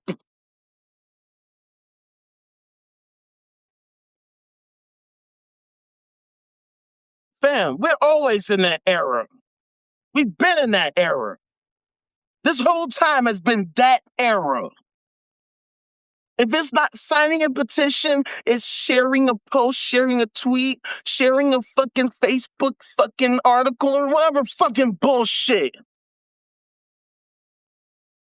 At the end of the day, we're 85 seconds to midnight. Despite all of their petitions, despite all of their what's that shit? Uh fucking change.org. Their change.org petitions and shit. All those little, hey guys, call up your local senator and tell them you vote no. Or write your letter saying, hey, politician, would you please not fuck us in the ass? It would be really nice if you would just, like, not do that. That would be super duper cool. It would be really, really nice if you would, like, not fuck us and instead actually help us. Aren't they supposed to be our representatives? If they represent us, then why the fuck don't they do what we want them to do? Unless you are a bitch ass liar. You don't want them to do shit. That's why you don't want to hold them accountable. That's why these people will fucking, they always say, I'm going to vote for this person, then I'm going to complain the whole time. Like that means shit. How about withhold your vote? How about say, hey, I ain't voting for shit unless you're doing this. And this is what I always talk about. Instead of letting these loonies dictate to us what they will or won't do for us, why can't we turn the tables and say, no, miss me with all that bullshit. I don't care about none of the shit that you have to say. Here's our list of demands. If ain't neither of you gonna do shit, then we ain't doing shit. We gonna go the other way. We gonna go over here. But nah, we get these shit lib ass assholes. We get these shit Republican, shit conservative fucking assholes who are the super duper party loyalist assholes who subscribe to these ridiculous ideologies that don't help us at all in the slightest. And then when somebody like me comes out and challenges all this bullshit, I'm the one that gets censored, right? Like, I remember when the Epstein files, like when these latest drops started happening, of course I talked about, well, first of all, I started to talk about right before, like just before these new batches of drops happen, right? And TikTok hit me with the misinformation. They hit me with the misinformation. But then the next day, the hoopla started up again. And all of a sudden, well, first they stopped hitting me with misinformation because obviously this is a big topic. But then they start hitting me with the misinformation shit again. And what do? The same shit like I was just doing. Showing you the fucking article. I don't just talk about it. I show y'all. That's what pisses me off about all this shit. I'm like, how can you sit here and say I'm engaging in misinformation? And I show you the source. I show you the title. Hillary Clinton tells House committee she had no idea about Epstein's crimes. I show you the author, Caitlin Yellick, updated. Oh, wait, that's today, the 26th. This was at 2:49 p.m. Eastern Standard Time, 1:49 p.m. Central Standard Time. Like, I do this every time I bring up an article, literally every single time. Yes, exactly. The literal government, not just like, oh, it was a fucking WikiLeaks leak. It was the Justice Department released this information. And yet, they're going to say, I'm engaging in misinformation. And my whole thing is, and this is the part that sickens me the most, it's not even about them saying that I'm engaging in misinformation. It's about the fact that they don't explain what I said that was misinformation, and then countering my misinformation with more accurate data and details. Okay, I'm all about being accurate. I say this all the time. I don't have a need to be right. I have a need to be accurate. There is a subtle but extremely important difference. People who don't care about whether or not they're accurate just want to be right. People are delusional. They want to believe that they're correct on every single topic, even if they have zero justification for any of their fucking sci-fi fantasy nonsense or whatever bullshit that you're trying to purport. I have a need to be accurate. I want to ensure that everything I think and say and claim is rooted in reality. I want to ensure that I have the evidence necessary to justify my claims. So when I talk about these topics, I don't just say shit. I don't just say, hey, trust me, bro. I show you my source. And as you can see, like I said, CBS News. You can't fucking tell me you ain't never heard of CBS News, the one of the most prominent, most mainstream news media organizations in the fucking world. These motherfuckers made $8 billion at the end of fiscal quarter of June 2025 last year, and they were like, that was a shitty quarter, we're doing bad. They profited $8 billion, and that was horrible to them. They're like, oh my God, this shit is fucking horrible. $8 billion, that's it? Damn, we doing bad. And we're 85 seconds to midnight, so imagine that. But I will literally bring up this article, right? Show you the motherfucking, not just the article, but we'll read it together. We'll say, look, former Secretary of State Hillary Clinton is sitting for a deposition with members of the House Oversight Committee on Thursday in New York, where she told lawmakers she had no idea about Jeffrey Epstein or Ghislaine Maxwell's criminal activities. The committee justified its subpoena to me based on its assumption that I have information regarding the investigations into the criminal activities of Jeffrey Epstein and Ghislaine Maxwell, Clinton said in her opening statement. Let me be as clear as I can. I do not. You know what I'm saying? Like this is what we do. This is what we regularly do. We read the articles. We'll look at what it says. This is what she said, right? She continued, as I stated in my sworn declaration on January 13th, I had no idea about their criminal activities. I do not recall ever encountering Mr. Epstein. I never flew on his plane or visited his island homes or offices. I have nothing to add to that.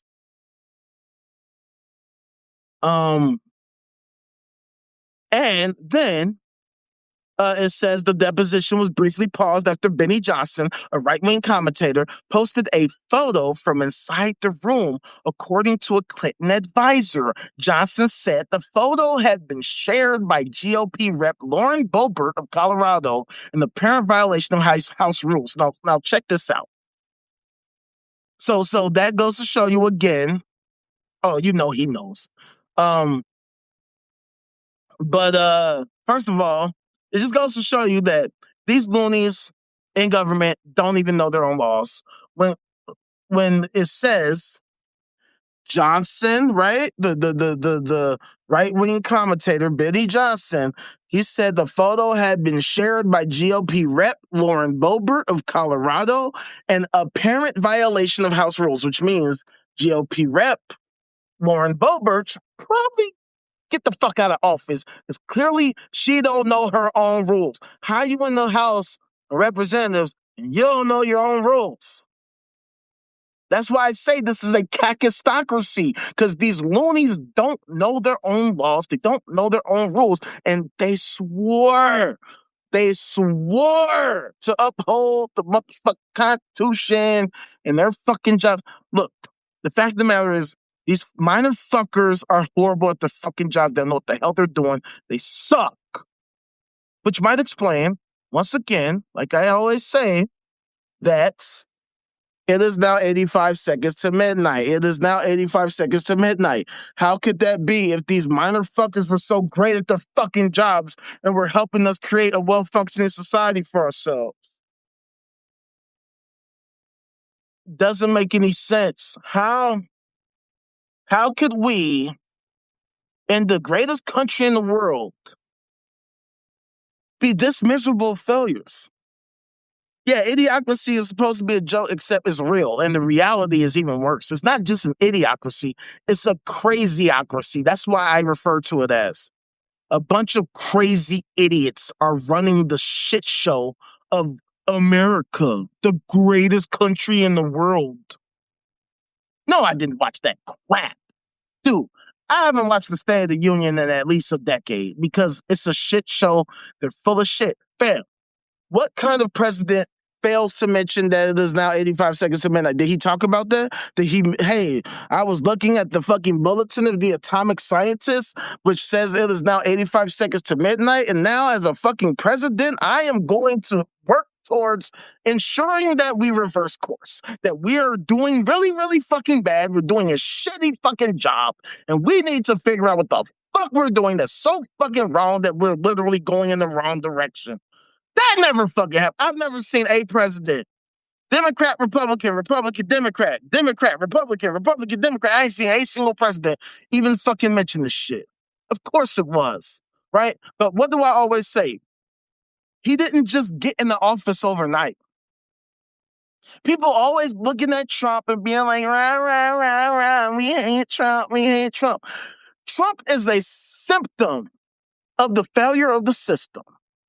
The fact that somebody like Trump could even have a chance, a remote chance at being in office, of being a leader of the free world, goes to show you that we are a shit show. That's why I say that America is a hyper-capitalist, plutocratic, oligarchical, conquistocratic, kleptocratic, gerontocratic, theocratic, idiocratic, techno-feudalist, craziocratic corporatocracy. I almost forgot the craziocratic.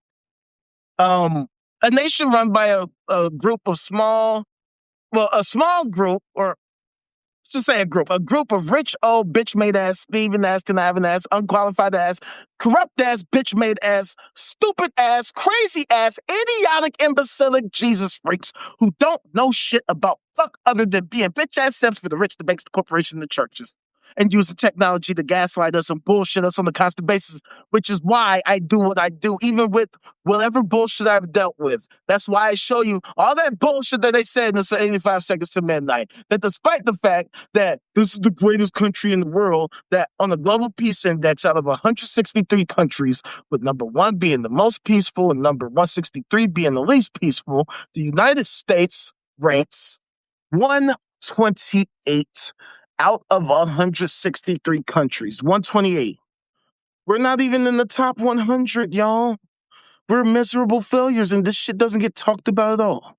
We incarcerate people at the highest rate in the world, despite the fact that we only account for 5% of the world's population. It is disgusting. We have the highest rate of teen pregnancy among developed nations, have the highest rate of child murder among fucking developed nations. I don't know. I have not heard that shit, but we talk about this fucking techno-feudalist garbage every day. The fact of the matter is, we don't live in a society that prioritizes our well-being at all. That's not the goal.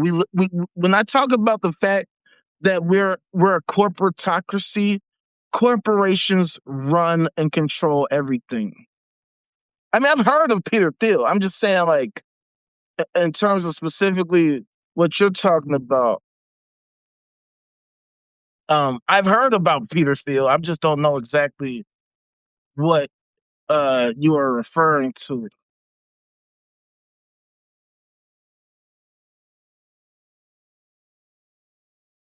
Um,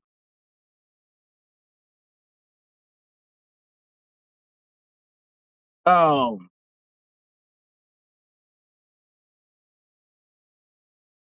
um,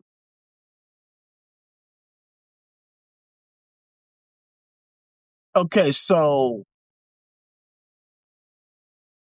while I don't have a problem with technocracy, it's the fact that we have this hyper-capitalist, plutocratic, oligarchical, aristocratic, kleptocratic, gerontocratic, theocratic, idiocratic, craziocratic, techno-feudalist corporatocracy. That's the problem. The fact that we have these loonies that subscribe to these ridiculous ideas and ideologies. So, So I guess Peter Thiel um, is what they call a technocrat. Technocrat, a technocracy, is a society run by the technical experts, which in general, I would not like. I like objectively, I would be cool with that. Like if we were talking outside of our current hypercapitalism, all that shit, I would be cool with technical experts running shit, except for the fact that we can't do away with the hypercapitalist full of crack, all of that shit. When you have corrupt ass, bitch made ass fucks pushing a specific agenda, right? Especially motherfuckers who are pushing the Bilderberg group and shit like that. Motherfuckers who are super duper cool with this sci-fi fantasy fucking nonsense. We see a major problem. But see, this is what we've been dealing with as a society. That's the reason why me doing what I do is so important, to show you why you can't just trust the technocrats. You can't just trust the people who run technology companies, because they're a huge part of the problem. Ironically, I used to want that. I used to want Elon to run. When I thought that Elon was a sensible person, that would have been so great. I thought he had great ideas. I thought that he was a forward thinking, like super intelligent, hype man. I was wrong. But the fact that, see, and this is also why I'm such a hyper fucking antagonist of theism and theology. All these loonies out here who are constantly purporting how much they love Israel. Yeah, he did.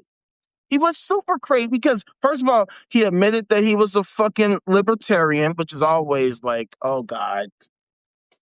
Soon as you say that, I'm checked out. Yeah, basically, the loonies reveal themselves eventually, and it's always the loonies somehow that get into these high ass positions, right? And so, it's just disturbing to see how you have all these fucking goofies out here that purport these ridiculous ideas and ideologies, and they fail miserably to demonstrate that this shit is true, that is correct, that's accurate, that's helpful, awesome. That's why I do what I do. And as you can see, the technocrats hate me. They hate me. That's why I experienced the bullshit I did on TikTok. Because what do I do? All I do is just talk about the news. The news. That's all I do. I talk about the news. Isn't this what the reporters should be doing? Isn't this what they do? They just talk about the news of the day. I do the same shit. All of a sudden, I'm considered the most horrible person in the world. Yeah, exactly. But see, that's exactly the problem of having a hyper-capitalist society. If you're a person with a lot of capital, it doesn't matter the character. They don't care about your character. They care about that capital. You will get promoted. You will be celebrated. You will be put on a fucking bitch ass pedestal. People will suck your dick and they'll fucking love your shit, buy your shit, all this shit. Right? It's like, um, and I know people gonna hate it when I say this shit. A lot of people gonna hate it when I say this. But to some extent, it's hard to feel sorry for people who are caught up in the Me Too movement.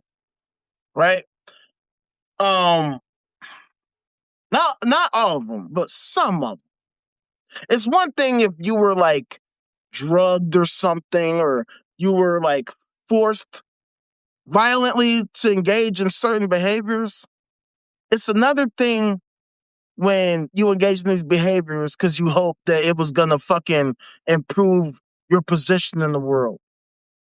Because we live in a society where people far and wide compromise their principles and their stances all the time for a fucking buck.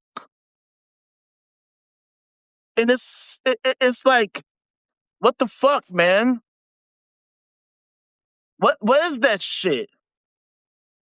a lot of this shit, like the Diddy shit, the fucking Harvey Weinstein shit, the fucking the casting couch. Like, okay, look, I am against motherfuckers and motherfuckers coercing motherfuckers to do shit. Like, we're not gonna sit here and take them off the hook. They're obviously the biggest problem. They're the predators. They're the people who are doing the shit, right? But at the same time, as men, right? As men, we are the ones who have to seek the whatever it is that we want. It's up to you whether you want to do it or not. You don't have to. If a motherfucker ain't putting a gun in your head, putting a knife to your throat, telling you have to do this shit, you don't have to do this shit. Motherfucker ain't spike your drink and take advantage of you while you were in an incapacitated state. You had a conscious decision to determine whether you were going to do that shit or not. Yes, exactly, the integrity. Exactly. You have a choice. You get to choose whether or not you'll suck that dick in the hopes that you'll make it in the industry. If you suck the dick and you didn't make it, that's kind of like on you. Because you were the one naive enough and stupid enough to believe that shit. Now, I'm not trying to put the blame on all these people, right? I'm not saying it's totally your fault. But you got to take ownership of your decision that you made. It's still ultimately the predator, the motherfucker who did the shit, the person who put you in that position, they are ultimately at fault. But we can't, see, I am against this idea that victim blaming is the worst thing. Victim blaming depends on the situation, right? We don't blame victims who had no choice in the matter, who had no idea that this shit could happen or whatever the case may be, right? Especially if in regards to children. We don't blame people at all for things that they had no control over. But I see it is important to acknowledge when people do have a choice. When they had the opportunity to say no and walk the fuck out. And say, man, fuck out of here with that crap. No. What? Fuck out of here. Fuck what? Yo, please. Yeah, exactly. It's for those of you who don't see what the homie is saying, motherfucker said there's plenty of stars who didn't have to do that shit and still made it. They ain't have to suck the dick. They ain't have to get fucked in the ass and have to do the orgy or whatever the fucking case may be. They have to do that shit. And they made it. So that's why it is important to me to be honest and for people to take accountability so that people can learn from their mistakes. It's like the time when I got robbed at gunpoint, right? Ultimately, it's the fault of the dudes that robbed me. They are at fault. But I still have to acknowledge the fact that I saw them and could have got away before it even happened. Because one of the things that's crazy is that there was a bus right there. I could have just got on the bus, even though the station was literally down the street. But I could have got on the bus and avoided the whole thing. But I decided, I see them, but I'm just going to focus and ignore them, even though it's 11 at night. Why are they standing out there right there? But it's like I have to take accountability for the fact that I saw them niggas there and I could have got away, but they got me. Because I was hoping, even though I saw them niggas and I never saw them niggas before at that point, I didn't fucking trust my instincts to get the fuck away. So, like a month after that, I was in literally a very similar situation, except it was the opposite. I was coming back. I got off that train station. I mean, the bus station. I was walking back to the crib. Seeing a group of niggas standing across the street, just standing there. I ain't never seen them before at that spot. So when I seen them crossing the street toward me, I already knew what it was, and I was up. Long story short, I got away. Motherfuckers ain't catch me and do nothing to me. Motherfuckers was threatening me while they was chasing me. Hey, yo, you need to stop. We'll shoot you. And in my mind, I'm like, you just gonna have to shoot me, bro. Because I ain't fucking stopping for shit. And I was able to get away. But see, these are the things you have to do. When you end up in compromising situations, you gotta take ownership of your part in it. If it's,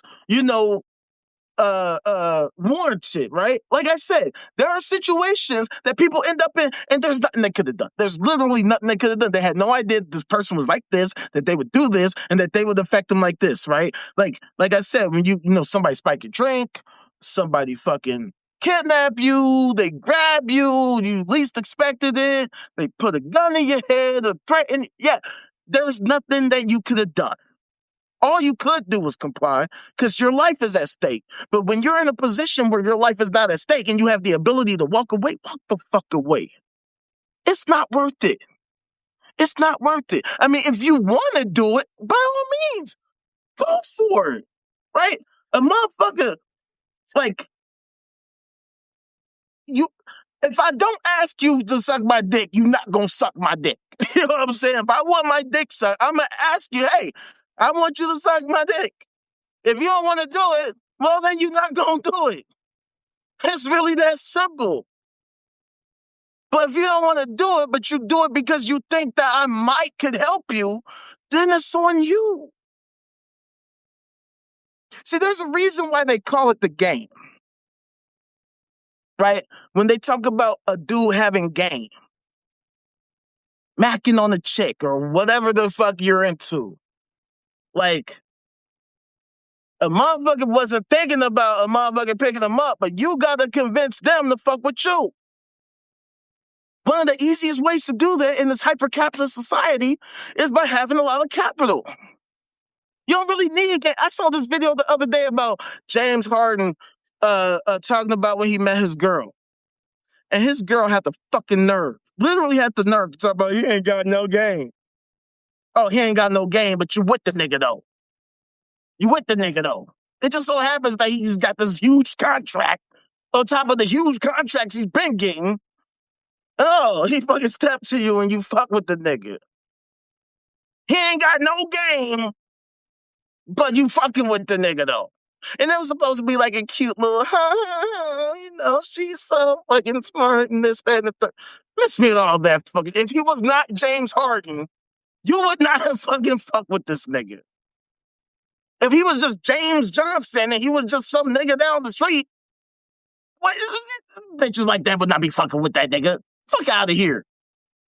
I'll be hating that shit. It is. That's why marriages don't fucking work the fuck out. Because motherfuckers be worried about the wrong thing. They don't care about the actual character of this person. I see so many stories. So many stories. Like my uncle I was just talking about, right? Every time I see this nigga, he always talk bad about this chick that he's with. Man, this chick, she don't do this, she don't do that, she always lies, she always this, man, she be pissing me off. I'm sick of her shit, man. She don't be. It just so happens, though, that she's kind of a somebody. You feel me? So it's crazy. Now, my uncle, he got a lot of money. He doing pretty well for himself. He was just telling me he gonna spend 100 racks on a motherfucking whip and do all this shit. And yet, despite all that money, he always complaining about this chick every single time I see him. There you go. That is a great quote. That I swear to God, I'm stealing that. I'm jacking that. Jacking that. A man who leads with money will always have buyer's remorse. That is a fucking fact. Because the fact of the matter is, if money make you, you ain't shit. Because if the money gone, then what? If the money gone, then what? Yo, you dealing with a Chicago nigga. We known for jacking shit. You know what I'm saying? But no, it's like, fam, You ain't shit. If you ain't shit without money, if you ain't got character without money, then you ain't nobody. You nothing. Because all it takes is something to happen. All it takes is for the money to go away. All it takes is a fucking allegation or some shit, right? You ain't even have to be guilty. Just be accused of the shit. And all that money go away, and now now you can contemplating suicide. That's one of the reasons why I do what I do too. To show people that I'm a person of character. That I don't let the money make me. I've had people in my comments complain about some of the clothes I wear. Oh, why don't you wear a shirt that fits you? You look like you had that shirt for 2,000 years. Because the point is, it doesn't matter. It doesn't matter. I can wear all my nicest shirts that I have. I haven't even worn all my nice shit on here. You know what I'm saying? I got fucking clothes that I spent a nice amount of money on. I could wear on here. Right now, I can literally go and change it to a better shirt right now. But it doesn't matter. What matters is what the fuck I'm talking about. I had one of my former friends telling me he gonna watch one of my videos. Instead of talking about what I was actually talking about, he sent me a text like, yeah, why are you wearing a shirt that you wear, bro? Why don't you wear a shirt that fits you? And I'm like, see, that's exactly the problem why I'm talking about. That's why I don't fuck with that nigga no more and don't fuck with a lot of people no more. Because they always focus on the wrong shit. They're focused on the wrong shit. All those diamonds, all those fucking Cartiers and those brand names on shit. And y'all can't get shit going. I'm talking about how he tricking for this chick. How he bought her this and bought her that and bought her this and bought her that and gave her this and gave her that and gave her this and gave her that. And she ain't had nothing. She ain't had this. She ain't do this. She ain't do that. She ain't bring nothing to the table. Blah, blah, blah, blah, blah, blah. At the end of the day, so fucking what? You're miserable as fuck every time I see this nigga. He was just here yesterday talking about, man, this bitch this and this bitch that, and I swear I'm sick of this bitch, and she ain't do this and she ain't do that, and she won't do this, and we gonna go to therapy today. And then ironically, she called to cancel. See, that's what the fuck I was telling you about this bitch. You see how this bitch do? I swear to God, this bitch, I'm so sick of this bitch, and oh my God, this fucking bitch, and I'm so sick of this bitch, and I'm just like, in my mind, I'm like, yo, I'm so real, she acting like a little bitch right now, fam. Like, what the fuck is this shit?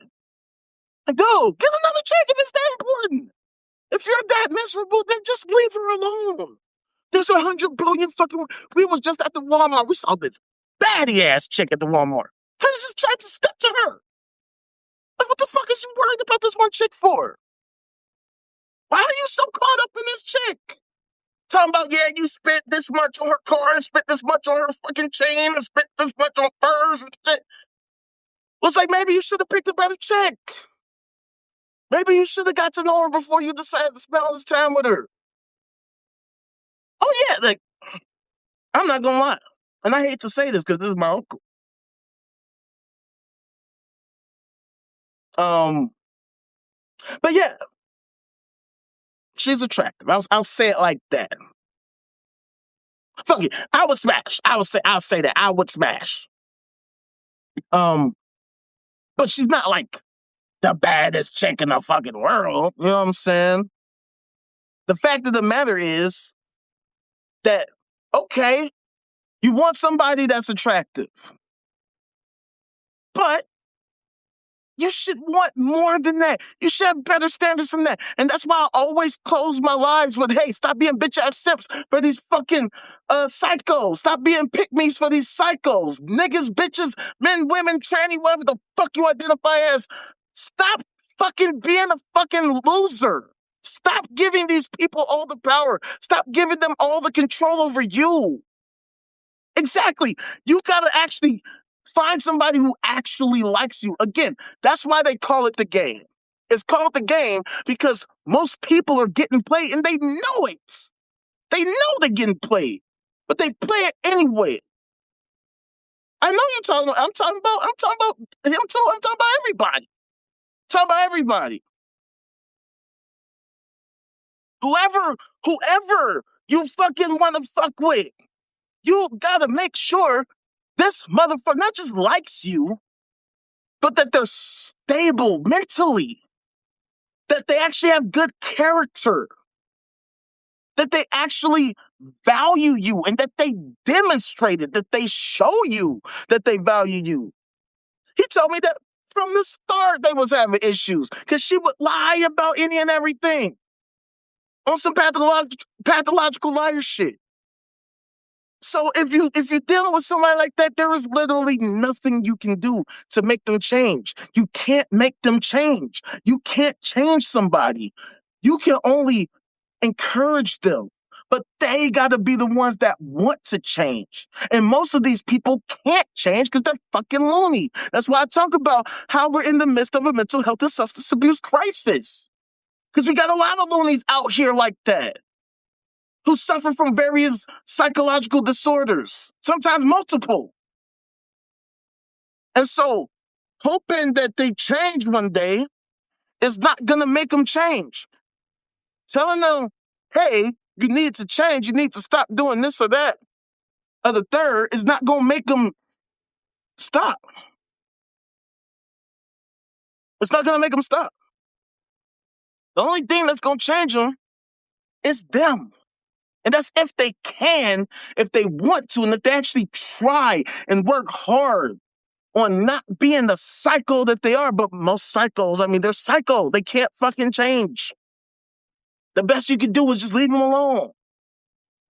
Oh my God, we talk about that all the time. I mean, who is actively getting evaluated out here? I know I haven't been evaluated. I ain't never been to a therapist. I know I got issues. That's why I call myself the ultimate rage. I got anger issues. I get pissed the fuck off. Right? So the fact of the matter is, you have no idea what the fuck is around you. When I say that we're in a crisis, we are in a crisis. It is crazy how much psycho shit is around us at all times, how many people are suffering at all fucking times from various issues that go undiagnosed that you would never guess because look, she got that fatty. She got the fatty. Or he got the chain. He got the whip. He looks so fucking suave. He got that swag. He's wearing that motherfucking, thinking some Cartier shit. He's wearing some fucking, a Mary or some shit. He's rocking that V-Lone. He can't be that bad of a guy if he's rocking that V-Lone.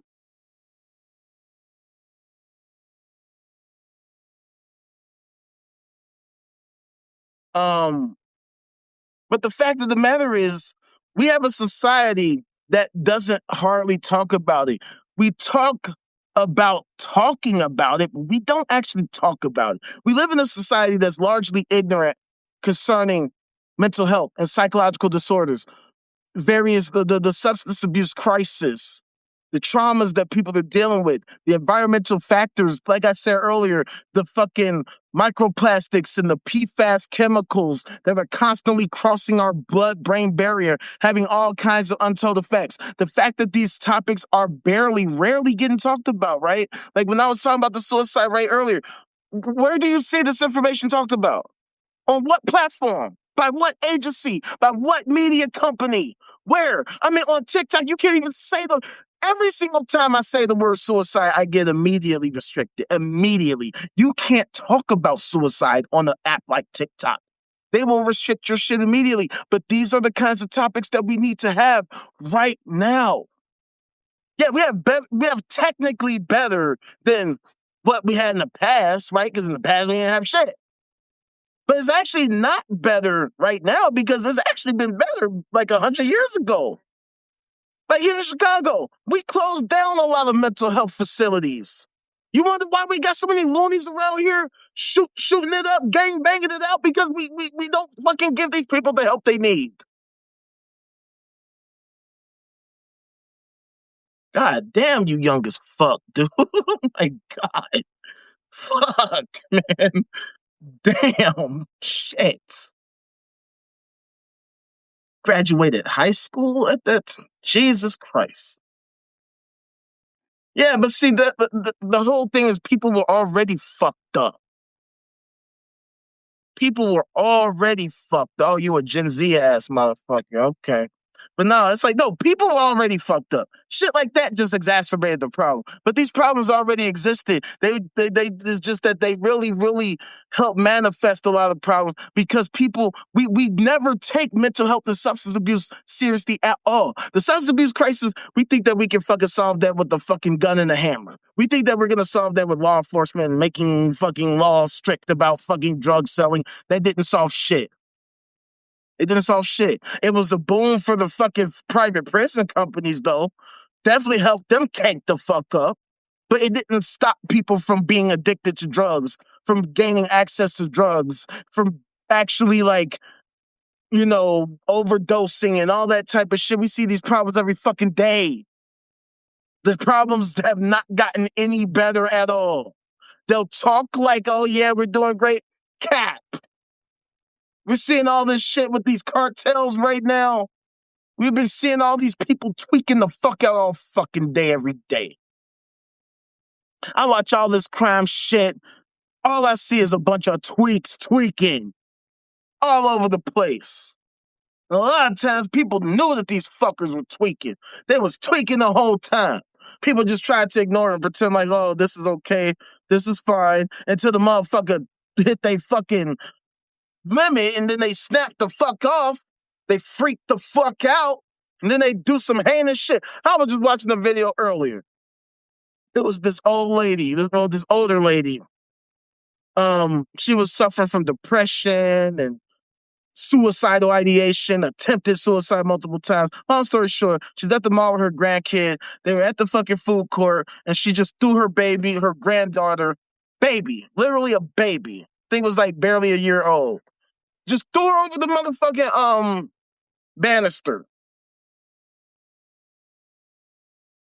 onto the floor below. Guess what? She died. The baby died. There you go. Oh, you in New York. Let's go. You should link up with my boy Soul. He's in Buffalo. But anyway, yeah, you see this shit every day. All this crazy shit happens every day. One of the things that trips me out is like, say, like conservatives, right? They'll be so hyper fixated on anti-abortion. They're so against abortion. They just hate abortion so much. They care about the babies, but they don't have that same energy for actual babies, literal babies. Oh, that's what's up. Yeah, you should like what my nigga did. That's my dog. Yeah. So next time y'all on the fucking lab together, y'all should link the fuck up.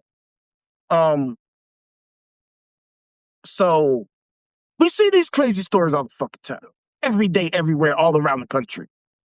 I don't know about you, but that shit is not great. That shit does not reflect greatness to me. Anybody saying that America's the greatest country in the world, you can't sit here and tell me that we're great when that shit is happening all the fucking time. All this Epstein shit that we've been seeing, horrible, terrible, should never fucking happen. But the thing that pisses me off about is that even if that Epstein shit wasn't the case, we talk about all this Christian rape shit all the time because this is every day.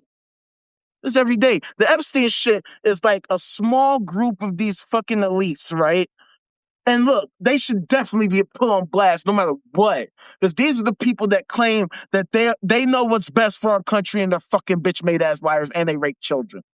But the fact is that these rapists are all around us everywhere in all of our communities every fucking day. The stories keep coming out every fucking day. New stories, old stories, new old stories, old new stories. Oh, this motherfucker was fucking minor since the 70s. Oh, this motherfucker was fucking minor since the 80s. Oh, this motherfucker was doing shit for the past 20 years, but the church was keeping it shh. They don't even want to know because, they just considered it a whoopsie. It was just a hiccup. It was just a hiccup. It's like, oh, well, the Lord and Savior Jesus Christ is so wonderful and so great. It's just that every now and then he just forgets that these fucking rapists love to fucking rape children in his name. And then, oh, shit, oops, well, our bad. We allowed it to happen even though we knew it happened. But we just forgot. Oh, well, we forgot. Well, the Lord and Savior Jesus Christ will just forgive us because we're just the most wonderful and amazing people. And throughout it all, we're 85 seconds to fucking midnight anyway. And they don't talk about it at all. They don't even mention it. It's like it didn't even happen. It's like it's just not, this isn't the reality we experience every day. So, the fact of the matter is, sometimes it comes to light. Sometimes it do. Let's do all kinds of shit that's still not coming to light and probably never will. Because who knows how deep the rabbit hole goes. These minor fuckers hide in plain sight. These minor fuckers be the biggest virtue signaling motherfuckers in the fucking world. They will tell you they're so wonderful, so great, and they don't fucking do all this shit. No, I'm saying, we don't know how deep the rabbit hole goes. That's what I'm saying. There's probably minor fuckers that we don't even know are minor fuckers that probably ain't gonna get exposed because the rabbit hole is so deep. Some of these minor fuckers probably already been passed on. Right? Like I was suggesting the other day, like I talked about how billionaire Thomas Lee killed himself, right? And fucking he might have been one of these minor fuckers for all we know. I'm not saying he was, right? I'm not saying he is, but like he used to fraternize with Bill Clinton a lot. Bill Clinton used to fraternize with fucking Epstein a lot. You never know. All I'm saying, I don't know. I'm not saying he did, but why would the billionaire commit suicide? A billionaire. You never know what the fuck's been going on. Why would the billionaire be like, yo, I'm killing myself? Yeah, I could just get a therapist. I could just get the best possible therapist. I could start my own therapy fucking clinic and be the best fucking customer or whatever there, the best fucking patient there. But no, he said, I'm checking myself myself out. Why would he do that? Does he have something to hide? Was he guilt-ridden over something? Was he just experiencing some psychological disorder? I don't know. I don't know. The fact of the matter is, we have a crazyocracy. Check this out before I get off of here. Now, I take shit like this with a grain of salt, but there's this article.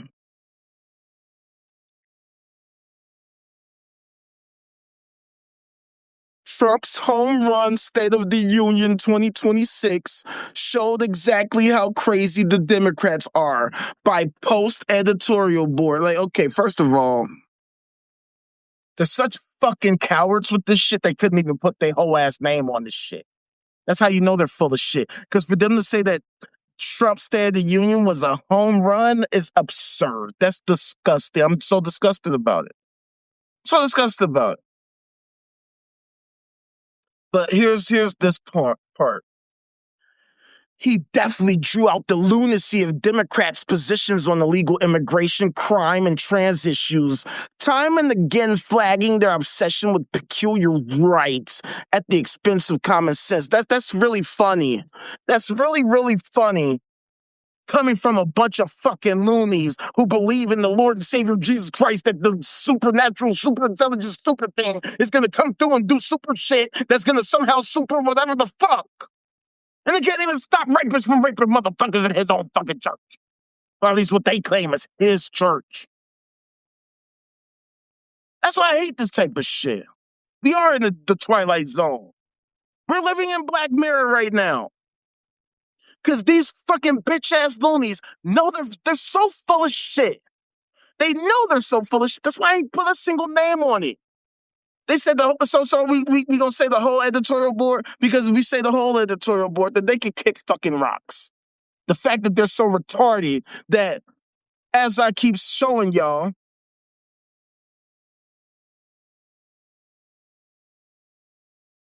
it's 85 seconds to midnight, and they talking about dude knocked down the park, and he ain't saying a word about the shit. And mind you, this is supposed to be one of the most recognizable companies, the fucking New York Post, right? Now, they're not the most reputable motherfuckers in the world. They're clearly some loony-ass motherfuckers. But it's the fact that they're a sizable enough fucking group where they get respect. They have a, matter of fact, let me look up something.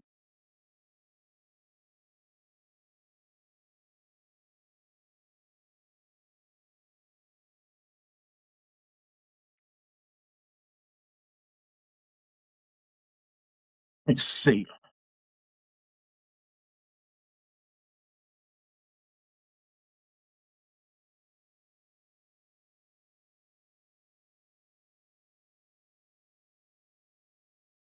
Check this out. Now, I'm not, take this out with a grain of salt. This is what uh, DuckDuckGo is showing me. The New York Post became profitable in September 2022, marking a significant turnaround after years of losses. The newspaper reported a profit for the quarter and year to date, indicating improved financial growth.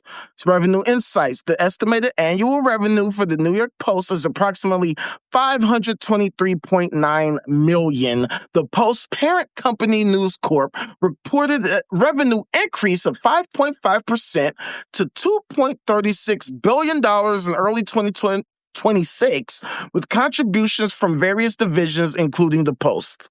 So, you would think that these minor fucking losers, though they're billions and hundreds of millions of dollars, would have the ability to just acknowledge that we're 85 seconds to midnight. But what did they do? Not that. No, they're saying, no, the president knocked it out the park in the State of the Union. Yeah, it's super hard. Like I said, that's why I had to get off of TikTok.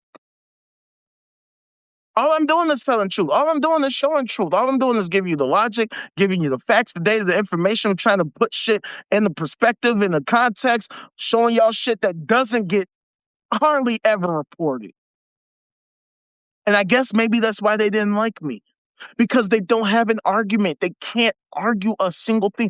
That's why they'll tell you I'm engaging in misinformation, but they can't tell you how or why. They can't show you what I said that was so fucking wrong. They can't point out a single data point that I purported, that I demonstrated, that was incorrect, that was inaccurate, that was unsupported, and they can't provide a better source, a better data point, a better fact. They can't logically determine where my logic was unsound. They can't show you more sound logic. They can't provide you with better data information, which is why they don't provide better data information, because they're full of shit.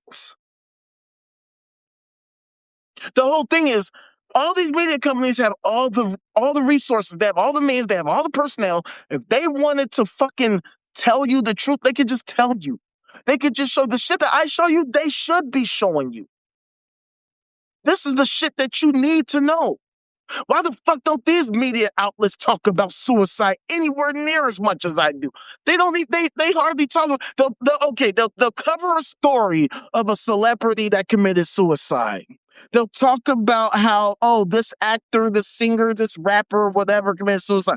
But they don't talk about the actual statistics. They don't talk about the topic. They're not showing you any of this shit. Even the president of the United States, right?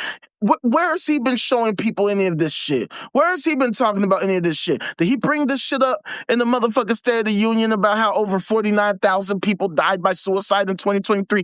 No. Does he talk about how this is a major problem and how we need to work steadfastly to solve it? No. Has any of these media outlets, has any of these fucking politicians, where are the celebrities, where are the influencers, where are the fucking government officials, where is anybody?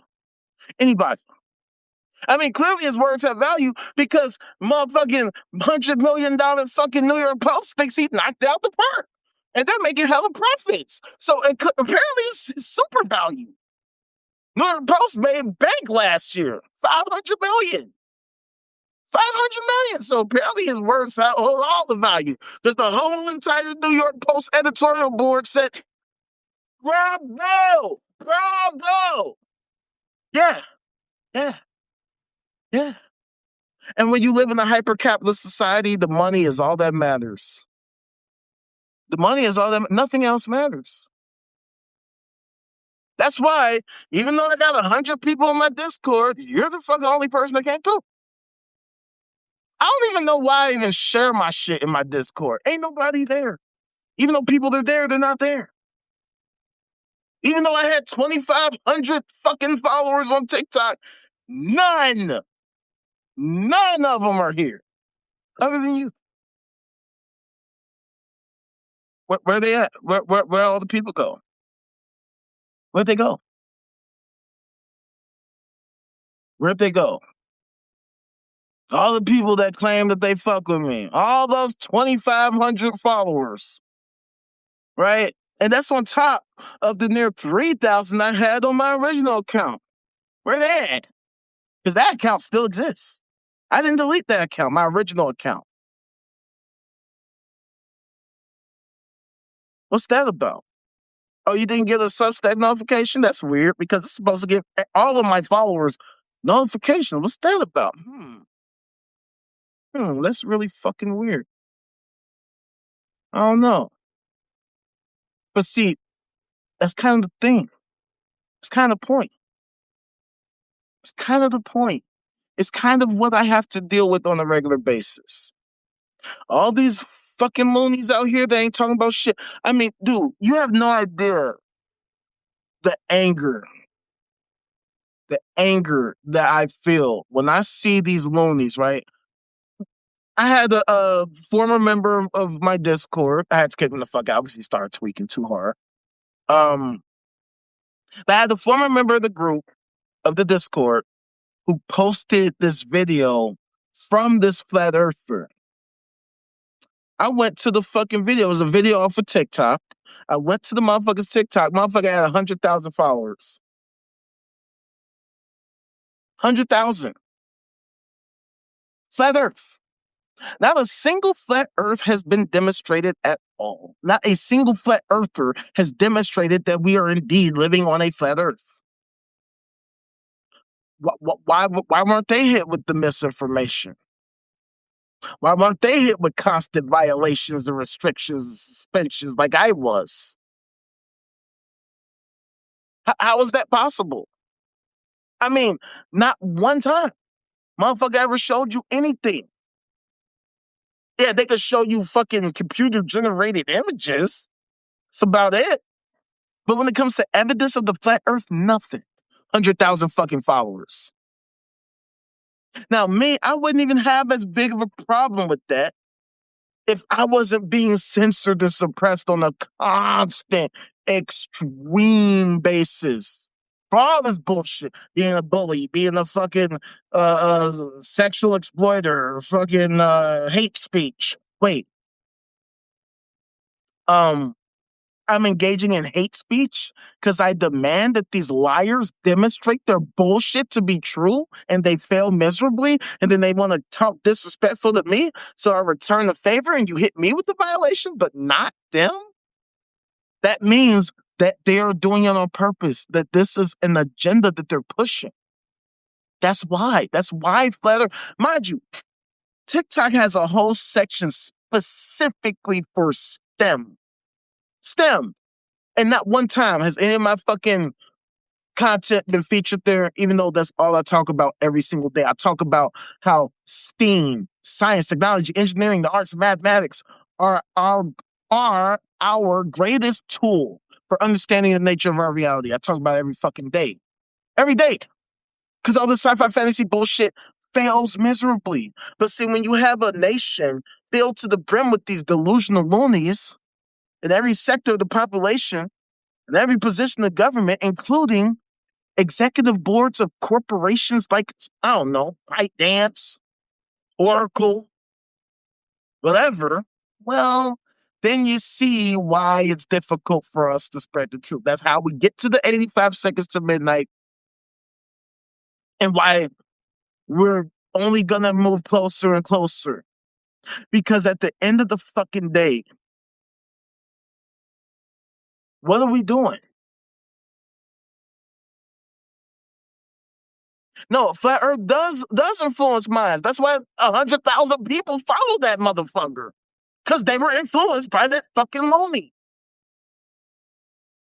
Like I said, I wouldn't have as much of a problem if I was allowed equal fucking opportunity.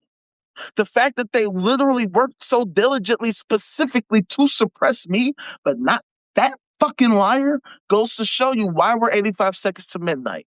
Because in the age of information, this ain't the age of information. We're in the age of disinformation, misinformation. The biggest liars in the world get the most success. That's why fucking Captain Kirk over there had literally just as many followers as NBC News, despite the fact that this fucking liar didn't demonstrate the Lord and Savior Jesus Christ one time. How do you have just as many followers as a news media company worth billions of dollars. And you're the biggest liar in the fucking world. Ironically, getting assassinated in front of everybody under a fucking banner that says, "Prove me wrong. Prove me wrong."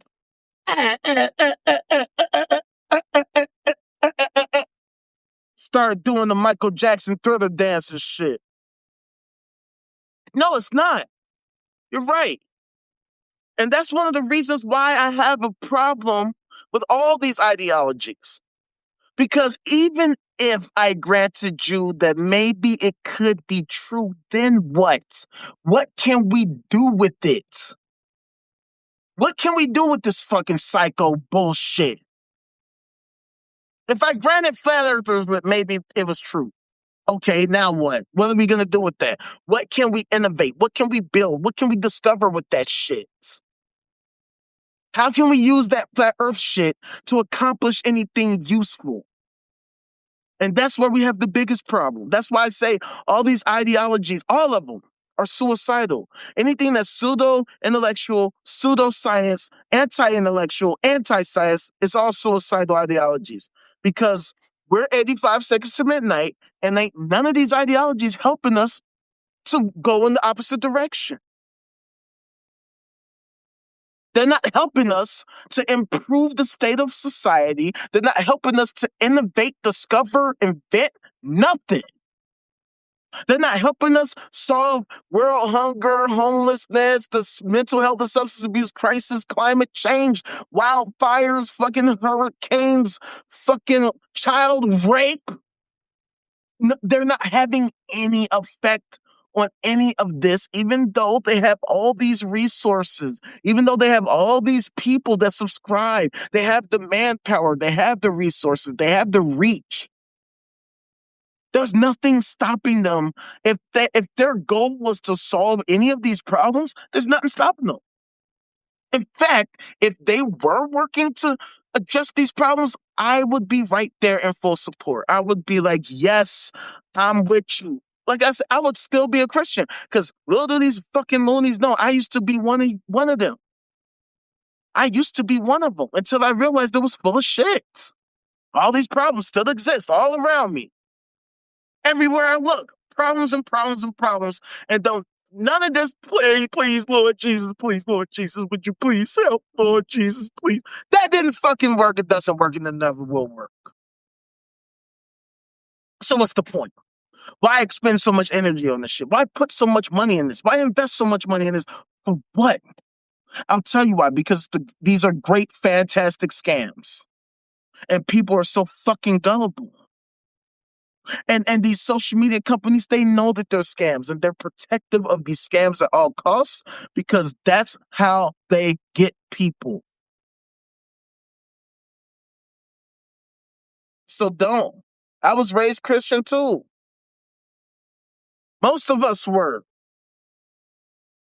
I don't even talk to my family about it because ain't no point. They're too fucking far gone.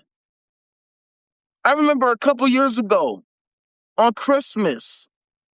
Now, mind you, I wasn't even on no super atheist shit, but I wanted to show my family a video, this video by a channel called Melody Sheep.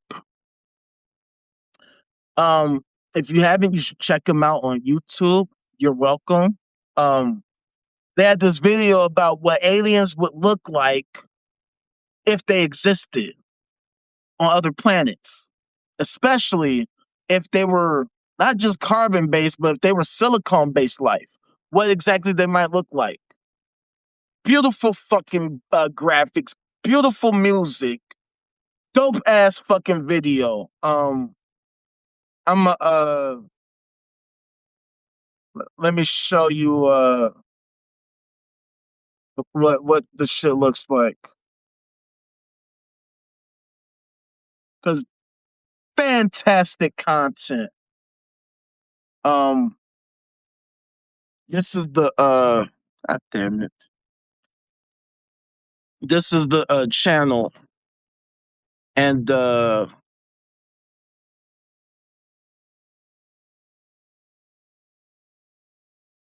I think it's their most popular or one of their most popular. It's this one. It's called Life Beyond 2. This shit is amazing. Okay? No, I don't. I don't. You're gonna have to send me that, famo. But yeah, so I tried to show my family this video. It's a very, very, very fucking well done video. Beautiful graphics, beautiful music, all that type of shit. And so I put the video on, and my family straight up checked the fuck out. They would not watch it at all because they're such Christy Christians. Mind you, this video has nothing to do with being against the Lord or anti-Christian or anti-theist. It's literally just about aliens, what they would look like if they existed. And I'm looking at my brother, I'm looking at my mom, and they are checked the fuck. They ain't even looking at the shit. They just like, damn, what the fuck? Why would you put that on? So, hey, pause. Pause that, fam. Pause that, fam. We don't do that over here, bro. What is you talking about? I ain't getting up. Anywho, um, yeah. So yeah, check that out. Now I'm just checking on my comments because I noticed I had a bunch of notifications. Um, but yeah, long story short, it's just crazy to see. I know I'm just fucking with you, my dude. I'm just trying to understand why people are so unwilling to acknowledge facts, data, information, truth, or even like exploratory ideas. How people could be so caught up in their sci-fi fantasy fucking delusions that they will literally reject like even like exploratory shit, right? Because they live on this planet too. They live in the same universe too. How the fuck are they completely unconcerned with the state of affairs, with what life could be, or other planets and shit? I mean, when even though we have a lot of light pollution here in Chicago, you can still see stars.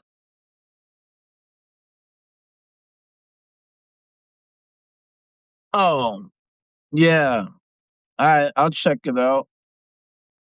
Matter of fact, why don't you post? Are you in my Discord? Because if not, you should be. All right, just head to offtheNine.com. And you can check it out if you haven't already. Because my Discord is going to be the infrastructure for. Okay, cool. My Discord. For those of you who ain't, join the goddamn Discord. OfftheNine.com. This is gonna be the fucking infrastructure for how we change the world. I'm working on it right now, but oh my god, I hate AI. It's such a fucking bitch.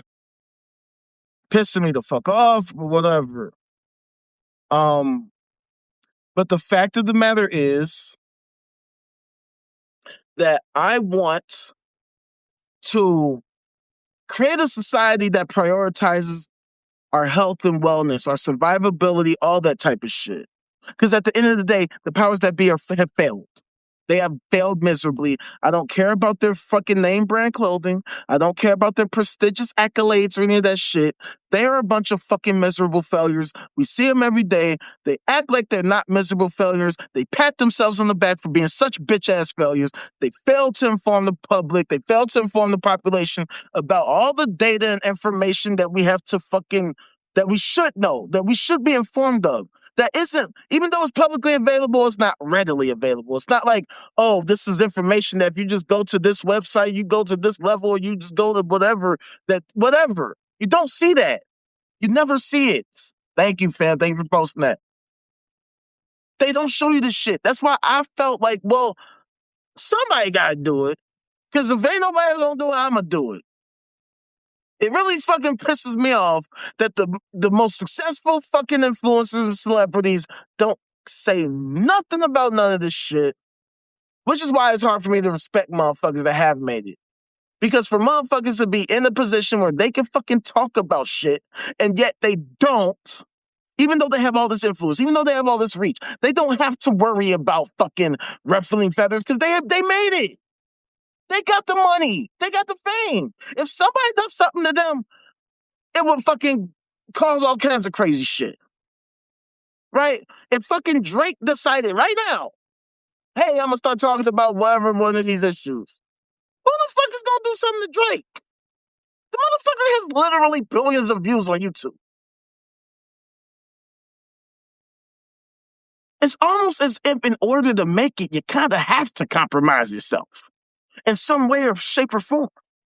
Because how is it so consistent among all these huge name fucking influencer celebrities that almost none?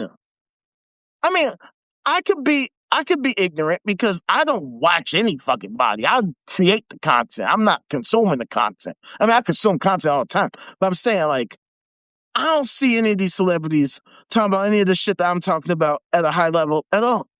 None. Zero. They got all the means. They got all the resources. They care what's stopping. Exactly. They're unblackballed. I mean, look at Kanye West. Like, this is the level of crazy that I'm talking about. You mean to tell me that we could get a black white supremacist, a black white, that we got Clayton Bigsby in real fucking life? But where's the Fred Hamptons? Where's the Huey P. Newtons?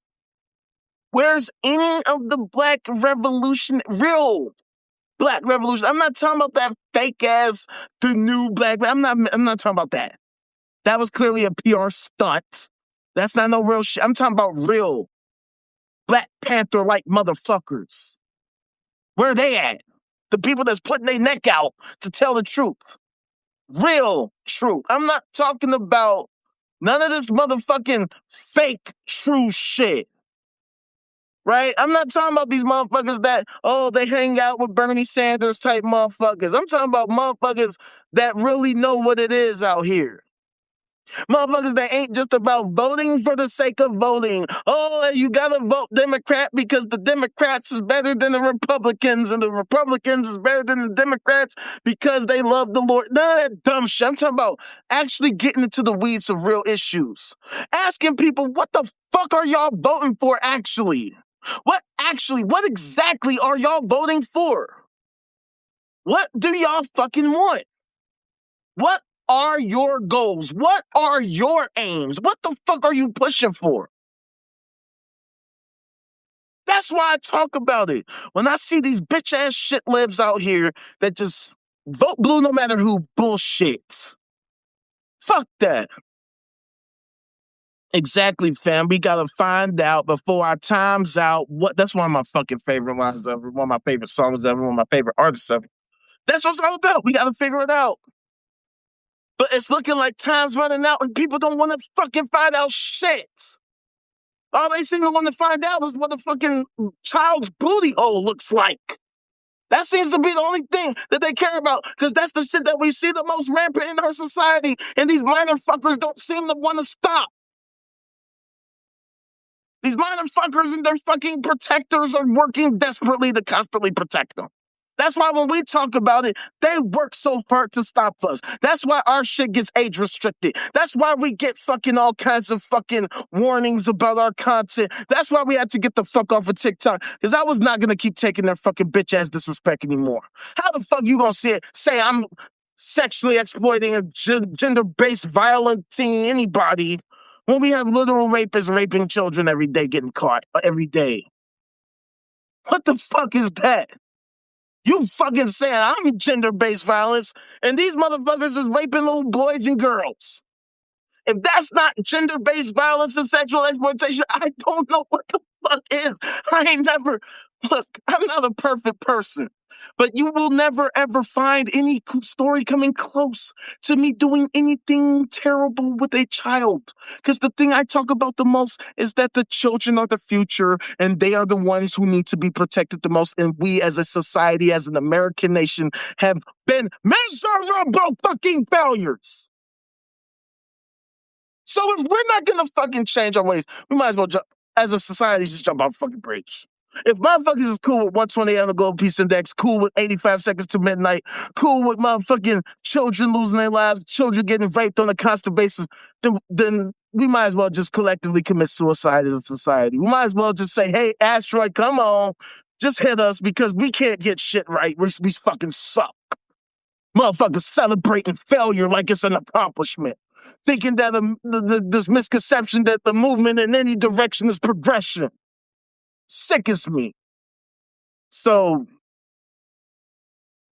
um, so at the end of the day, we gotta fucking get our act together. We gotta get our minds right. These loonies around us, we gotta fucking they gotta knock it the fuck off. We gotta put them in their place. We gotta put them on blast. We gotta make them feel like shit. I don't have a problem offending anybody. If you get offended by what I have to say, good. You deserve to be offended because you're full of fucking shit. Only liars and fucking delusional people get mad at me because you can't handle the truth. Because if you had truth, then you could show me right now. It is 6:42 p.m. Central Standard Time on February the 26th, 2026. Not a single one of these loonies have ever disproven me in any way, shape, or form. They got a lot to say. They got a whole lot of bullshit to say, but never do they demonstrate a single fucking thing that they be talking about. All that sci-fi fantasy bullshit, all this Father, Son, Holy Spirit bullshit, they ain't got shit. Not one time have they demonstrated that, despite the 2.4 billion Christians in the world, despite the 200 million Christians in America, zero of them know where Jesus is at right now. They have zero data. They have zero coordinates. They have zero information, zero detection method of any kind. They have nothing. Nothing but an ancient sci-fi fantasy bullshit novel that is full of shit. That's it. That's all they got. And a bunch of bullshit excuses. That's it. None of it is helping us improve our society. None of it is helping us ensure and secure our fucking survival. And none of it is helping us improve the state of our society and our collective wellness at all. So knock it the fuck off with that bullshit. And most importantly, as I said earlier, if we want to survive, well, we're going to have to actually want to survive. We can't survive and thrive if we're failing miserably to create a well-functioning society for ourselves. We can't survive if we don't decide that we're going to shore up all these existential threats that have been facing us for all this time. We can't say that we care about suicide when we can't even talk about it. Motherfuckers don't talk about it because they're afraid of getting demonetized. Look, if there's anybody who can use some money, it's fucking me. It's me. But I care more about the state of our society than fucking money. Because capitalism is literally what's killing us. Capitalism is ultimately suicidal. It is a poison. It is a parasite. It is a virus. The only end of capitalism is death. That's why we need to transition out of it. That's why we can't keep treating ourselves and our society like it's just another fucking product. Without us, none of this shit matters. Without us, corporations don't exist. If everybody on this earth died right now, what the fuck is a corporation? Because you can't say it's a person. What the fuck is a corporation going to do without people? Without the executives, without the fucking workers, without the fucking sanitation workers, what the fuck is a corporation? It's a fucking piece of paper. It's a fucking logo. It's a fucking billboard. It's just a motherfucking building, if that. And what's a building with no people in it? Nothing. Just a fucking architecture. That's it. It's not a corporation. A corporation is made up of people. So when they talk about corporations or amoral cat, corporations consist of immoral people running it, which is why we're 85 seconds to midnight.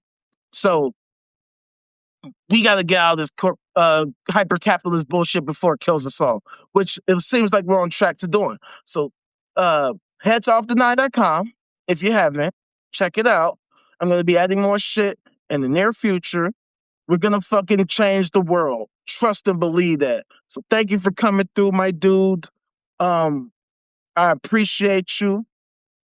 This show is nothing without the people who have helped me get to this point. Now fuck with y'all.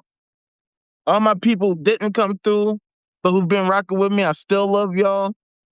But this has been another episode of No Cap Zone, where we have a strict dress code. Not get the fuck off with that cap and shit.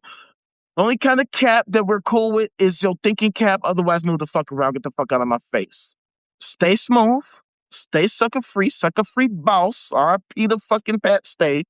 Stop being bitch ass simps and pick me's for these psycho narcos, these narco psychos. If they're not helping you, they're hurting you, cut them the fuck off, move the fuck around. Because they will kill you.